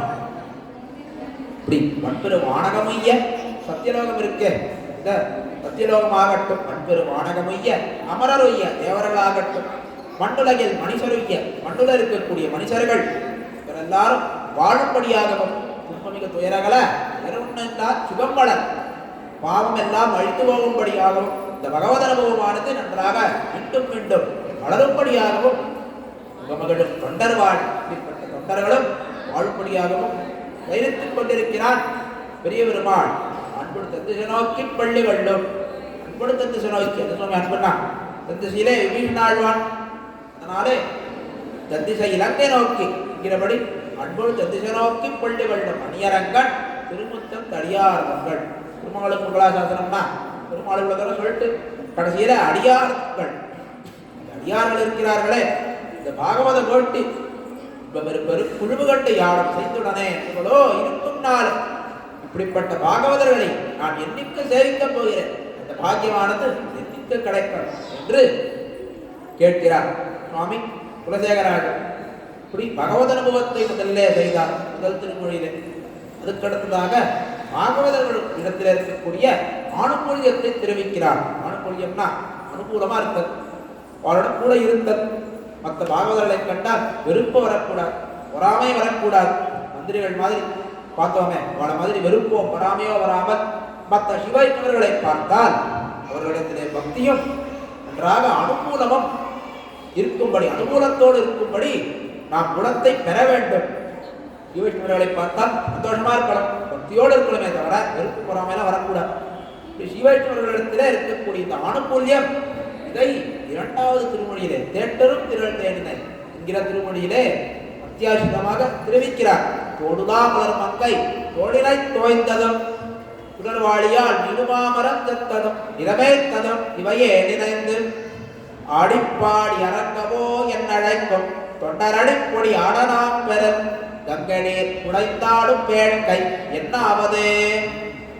தோடுதா மலர் மங்கை அவெல்லாம் மங்களாசாதனம் பண்ணிட்டு இருக்காளாம். திருவாரூர் இருக்கக்கூடிய பாகவதர்கள் தொடுதாமலர் மங்கை தொழிலை தோய்ந்ததும் இந்த பெரிய பிராட்டியாரை அணைத்துக் கொண்டு நாராயணன் இருக்கக்கூடிய இருப்பையும் சுடர்வாளியால் நீடுமாமரம் செத்ததும் இந்த 7 மராமரங்களை வானத்தாரை அழித்தான அந்த திவ்ய தேசிதையும் இவையே நினைந்து சுடர்வாளியால் நீடுமாமரம் செத்ததும் இடமேத்ததும் அவன் பசுக்களை மேய்த்தான ஆனித மேய்த்தானே அதையும் நினைத்துக் கொண்டு அவருடைய திருக்கல்யாண குணங்களையும் திவ்ய சேட்டிதங்களையும் நினைத்துக் கொண்டு அடியவர்கள் ஆடிப்பாடி அரங்கவோ என்று அழைக்கும் தொண்டர் அடிப்பொடி ஆடனாம் பெரும் நம்மாழ்வார் கூட்டாரே மாமர மூலகம் படைத்த பத்மநாபாவோ மாமர மூலகம் அளந்த பத்மபாதாவோ மாமர மூலகம் படைத்த பத்மபாதாவோனா ஓங்கிறது இருக்கக்கூடிய ஈராத்தேரி கேட்டுதான். இவர்களும் மணியரங்கன் திருமுத்தத்து இருக்கான்னா திருவரங்கனை பாடிக்கொண்டு ஆடிப்பாடி அரங்கமோ என்னழைக்கும் தொண்டர் அடிப்படி ஆடனாம் பெரும். இப்படிப்பட்ட தொண்டர்களுடைய அடிப்படையில் நாம் இருக்க வேண்டாமோ. கங்கை நீர் குடைந்தாலும் வேட்கை என்னாகும். கங்கையை குளிப்பதை காட்டிலும் உயர்ந்த பலனை தரக்கூடியது இந்த பாகவதர்களுடைய திருவடியில் இருப்பது. இதனால இப்படி இருக்க சமயத்துல கங்கையிலே குளித்து என்ன பயன்? எல்லாரும் ஓடுறா, உங்களுக்குலாம் கங்கையில குளிக்கணும்னு போறாரு. அதை காட்டிலும் மிகப்பெரிய பலனை உடையது என்னன்னு கேட்டா சிவைஷ்ணவருடைய திருவடி தாமரைகளிலே இருப்பது என்று தெரிவிக்கிறார். ஏறடர்த்ததும் எனமாய் நிலம் கீண்டதும் நீராமனாய் மாரடர்த்ததும் மண்ணளந்ததும் சொல்லிப்பாடு பொன்னி வேறாறு போல் வரும் கண்ணநீர் கொண்டு அரங்கன் கோயில் திருமுத்தம் சேரிசை தொண்டர் சேவடி செழுஞ்சேறு என் சென்னிக்கணிவின என்றார். இது இந்த அடியவர்கள் எப்படிப்பட்டவர்கள்னா அவனுடைய ஏறடர்த்ததும் அப்பிண்ணை பிராட்டிக்காக 7 எருதுகளை இடர்த்ததும் இப்படி எனமாய் நிலம் கீண்டதும் நீ ராமனாய் மாரடர்த்ததும் மண்ணளந்ததும் அவருடைய பல அவதாரங்களை பற்றி நன்றாக அனுசந்தித்துக் கொண்டு இதை பற்றி விசாரம் செய்து கொண்டு சிவன் பண்ற விசாரம் என்னன்னு கேட்டா இதுதான் விசாரம், பிரயோஜனமான விசாரம் பண்ணுவோம். உலகத்தார் பண்ணக்கூடிய விசாரம் வந்து பிரயோஜனமே இல்லாமல் கொஞ்சம் உபயோகம் இல்லாத விசாரம் பண்றதெல்லாம் பண்ற விசாரம் அப்படின்னா காவேரி கரையில ஒருத்தன் உட்கார்ந்தான். 2 பேர் உட்கார்ந்திருந்தார்கள் காவேரி கரையில். ஒருத்தன் கேட்டான் சந்தேகம், என்னடா நதியில நெருப்பு குடிச்சா மீன்லாம் என்ன பண்ணணும்னு கேட்டான். பதில் சொன்னான், மீன் என்ன பண்ணோம், போய் மரத்துல ஏறி உட்காரும் அப்படின்னா. ஒருத்தன் நடந்து போயிருந்தான், ஏடா வளர்ற மீன் மரத்துல போய் உட்காருமா பறந்து போயிடும் அப்படின்னா. 3 பேரும் வாதம் பண்ணியிருந்தான். இதுவா விசாரம்? பிரயோஜனம் இல்லாத விசாரம் கிடையாது. பண்ணக்கூடிய விசாரம் அப்படின்னா பிரயோஜனத்தோடு இப்ப நாராயணனை பத்தின விசாரம். தோய்த்த தந்தையர் வெண்ணைப்பால் உடலுண்டலம் உடன் ஆட்சி கொண்டு ஆர்த்தத்தோளுடைய என்கிறான் ரங்கனுக்கு அடியார்களாய் ஆத்தெழும்ப நாராயணன் அழைத்து மெய்த்தெழும்ப தொழுதேத்து என்கிறார் ஆழ்வார். நாராயணனை தெரிவித்திருக்கக்கூடியவர்கள் எப்படின்னா ஆத்தெழும்பட நாராயணன் அழைத்து மெய்த்தெழும்ப தொழுதேத்து அவா ஆத்தெழும்பட நாக்கில் தழும்பரும்படி அவனை பற்றிய மங்களாசாதனம் பண்ணுவாள். மெய்த்தெழும்ப தொழுதேத்து சரீரத்திலே தழும்பரும்படி அவனை செவிப்பார்கள். கேட்டா சிரியாத்தானை போல சிரியாத்தான்னு ஒரு ஆச்சாரியன் இருந்தார். அவர் அவ்வளோ ஒரு நிஷ்டையை கொண்டவர் அப்படின்னா செவிச்சு உடம்புல தழும்ப இருக்கணும். சிரியாத்தானை போலே மெய்த்தழும்ப தொழுதேத்தி வரும் தொண்டர் சேவடி ஏற்றி வாழ்த்துவன் நெஞ்சமே. இப்படிப்பட்ட சிவைஷ்ணவர்களை சேவித்திருக்கும் என்னுடைய மனசு என்று பாகவதர்கள் இருக்கக்கூடிய ஆணுகூல்யத்தை தெரிவித்தார். இரண்டாவது இந்த பதிகத்தில். மூன்றாவதாக பாகவதாட்டிற்கு ஆணுகூல்யம்.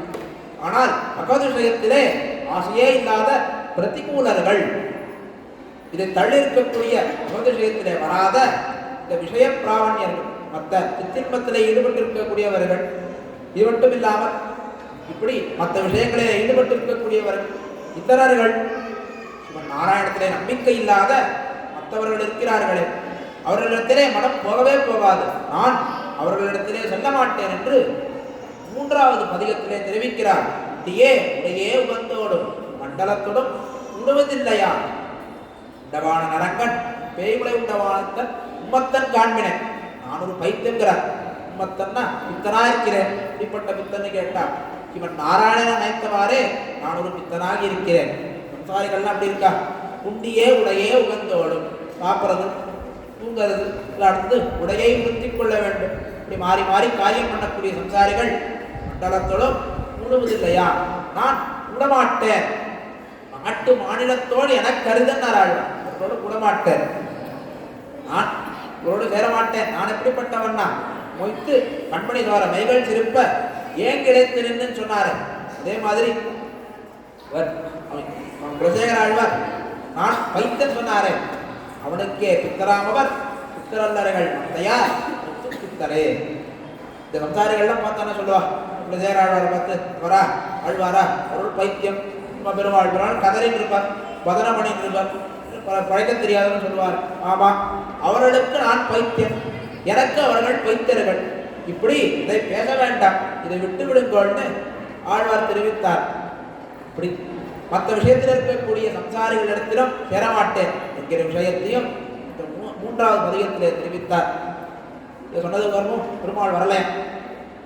பெருமாள் வராததை பார்த்து பெருமாள் வரலையே, ஓ பெருமாளை நினைச்சுட்டு இருக்கான்னா நம்மளுக்கு இன்னும் இந்த பூமியிலே இன்னும் நம்மளுக்கு ஆசை இருக்குன்னு நினைச்சிட்டு இருக்கான் போல, அதுதான் வராமல் இருக்கிறான் என்று மீனவாரே. நான்காவது பதிகத்திலே எனக்கு இந்த மண்ணிலே ஆசையே இல்லை, மன்னரசும் நான் வேண்டேன், எனக்கு என்ன வேண்டும் என்று கேட்டார்.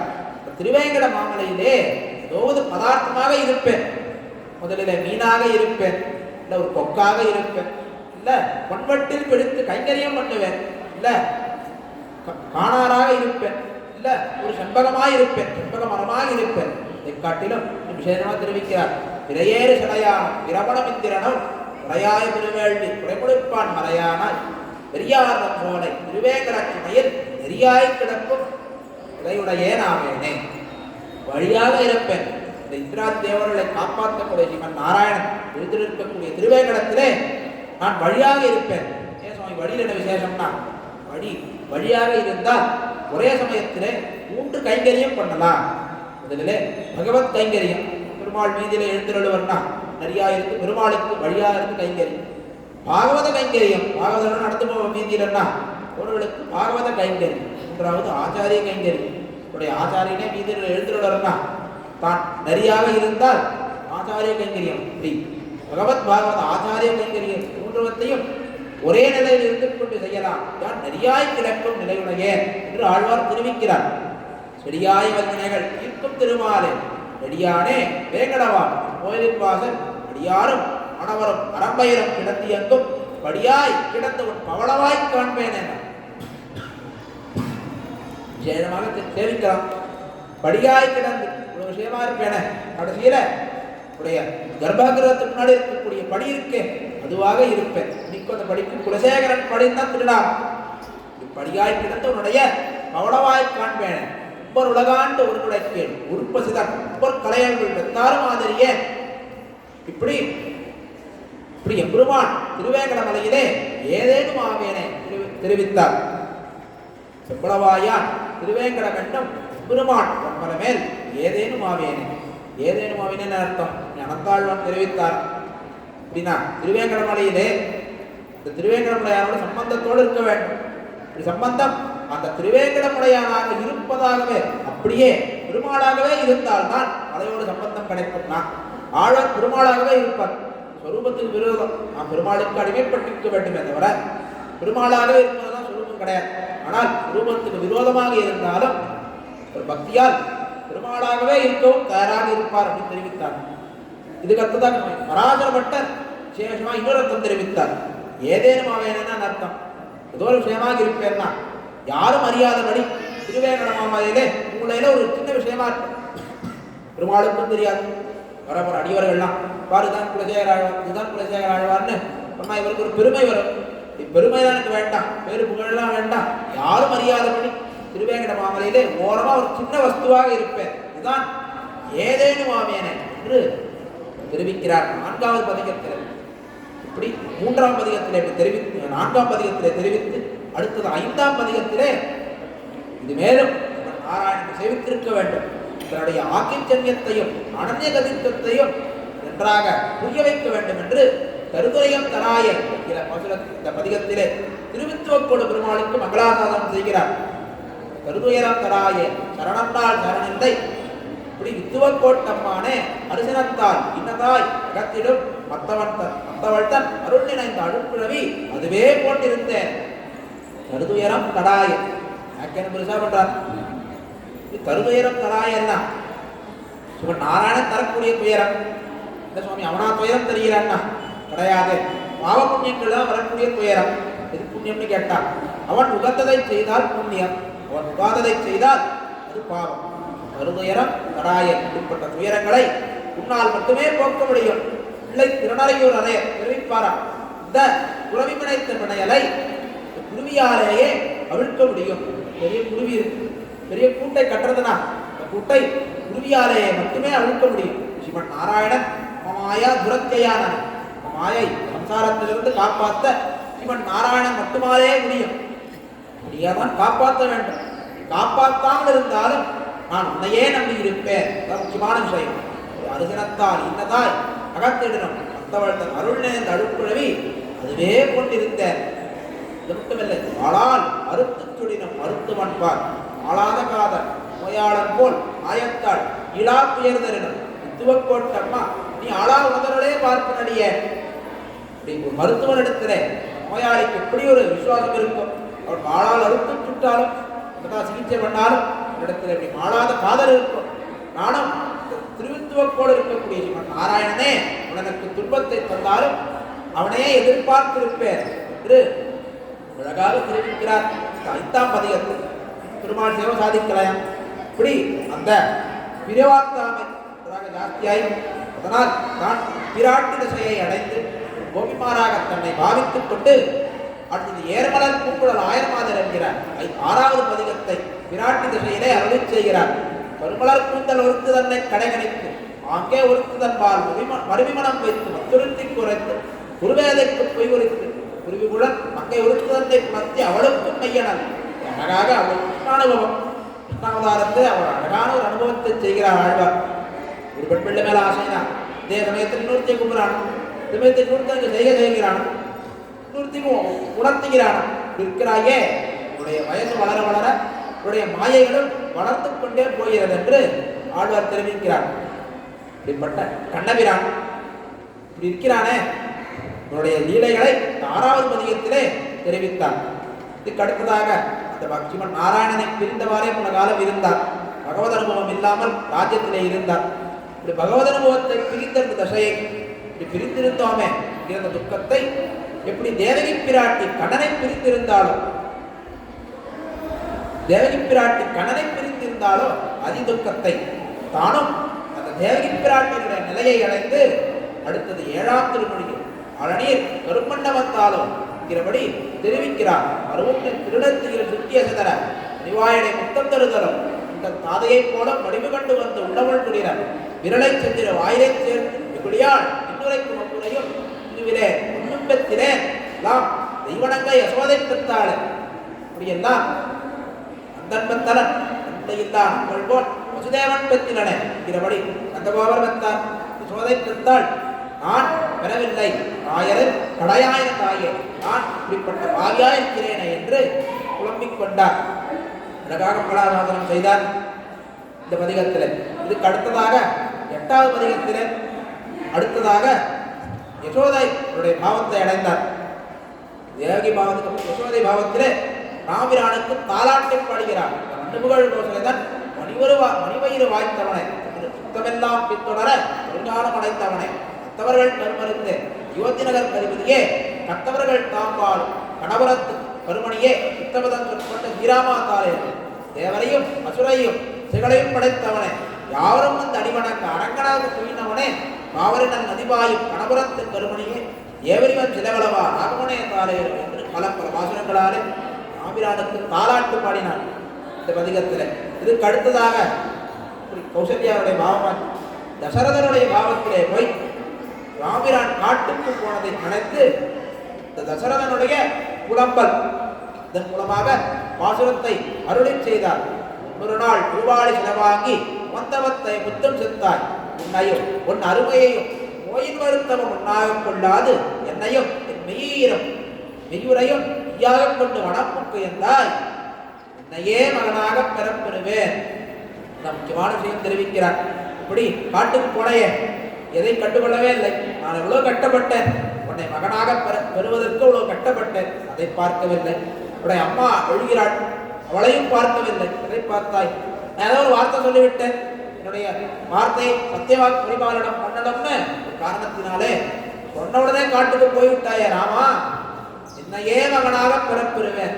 எனக்கு 7 ஜென்மம் எவ்வளவு ஜென்மம் எடுத்தாலும் ஒவ்வொரு ஜென்மத்திலும் நீயே எனக்கு மகனாக பிறக்க வேண்டும் என்று இப்படி கதறி அழுது புலம்புகிறார் சுவாமி குலசேகர ஆழ்வார். தசரதனுடைய பாவத்திலே அருளி செய்தவாறு இவையெல்லாம் தீரும்பல் கடைசி பதிகத்திலே தில்லை திருச்சித்திரகூடம் இருக்கிறது. விதேசத்துக்கு மங்களாசாதனம் பண்ணி ஒரு சாதாரண மங்களாசாதனம் எல்லா பாசுரமும் இப்படிப்பட்ட பாசுரம்னா அவனுடைய ஆபிரானுடைய திருவதாரம் தொடங்கி அவன் தன்னுடைய சோதிக்கு எழுந்துள்ளும் அது வரைக்கும் அது பரியந்தம் ஸ்ரீராமாயணம் முழுவதையும் சுருக்கி கதையாக சொன்ன அழகான ஒரு பதிகம். அது உங்களோட முதல் புடைசோர் அயோத்தி என்னும் பதிகத்திலே கடைசியாக இந்த திவ்ய பிரபந்தத்தை தலை கட்டுகிறார். இல்லைநகர் திருச்சித்திரகூடம் தன்னுள் திருவிழாக்கு மாருதியோட மறந்தான் தன்னை எல்லையில் சேர்ந்த தயரதந்தன் மகனாய் தோட்டித்தது போல தன்னூலம் கதீரார். படைத்தானை கொண்டவள்பாள் ஒழியருகோட் படை குலசேகரம் செய்த நல்லியனும் தமிழ்மாலை வித்துக்கொள்ளார் நலத்திகள் அறநடைக்கே நண்ணுவாரே என்று அத்தியாவசியமாக திவ்யபுரத்தை தலை காட்டினவாறு நமக்கு எல்லாரும் பலனை கொடுத்து சொன்னவர்களுக்கு அறமுதம் என்கிற பலன் கிடைக்கும், இதை பாவத்தோடு சொல்லுங்கள் என்று நம்மளுக்கு ஆசீர்வாதம் செய்துவிட்டு நமக்கு இந்த அழகான ஒரு ஈடுபாட்டை தந்திருக்கிறார். ஈடுபாட்டை செய்யும்படி அழகான ஒரு திவ்யபுரத்தை அருளி செய்திருக்கிறார் குலசேகராள். இப்படி அவருடைய ஸ்ரீசுக்தியையும் அவர் அருளி செய்ததையும் அவர் வாழ்ந்ததை பார்த்தும் இப்படி அவருடைய ஈடுபாட்டிலிருந்தும் இவன் நாராயணனிடத்திலே இப்பொழுதும் கைங்கரியத்தையும் முக்கியமாக அவருடைய அடியவர்களிடத்திலே கைங்கரியத்தையும் செய்து கொண்டு நாம் எல்லோரும் குலசேகராழ்வார் காட்டின வழியிலேயே எல்லாரும் இஜீவனம் அடைவோமாக சொல்லி இந்த உபன்யாசத்தை நிறுத்திக் கொள்கிறேன். ஸ்ரீமத்யை விஷ்ணு சித்தார்ய மனோ நந்தன ஹேதவே நந்தநந்தன சுந்தரியை கோதாயை நித்யமங்கலம் ஸ்ரீமதே ரம்ய ஜாபாத்ர முனீந்திராய மகாத்மனே ஸ்ரீரங்கவாசினே பூயாத் நித்யஸ்ரீ நித்யமங்கலம் கலாசாதன பரைர்மதாச்சாரிய புரோகமைः சர்வைச்ச பூர்வைராச்சார்யாஸ்து மங்களம். அழ்வார் திருவடிகளே சரணம், பெருமானார் திருவடிகளே சரணம், ஜியர் திருவடிகளே சரணம். ராமானுஜாய நமः.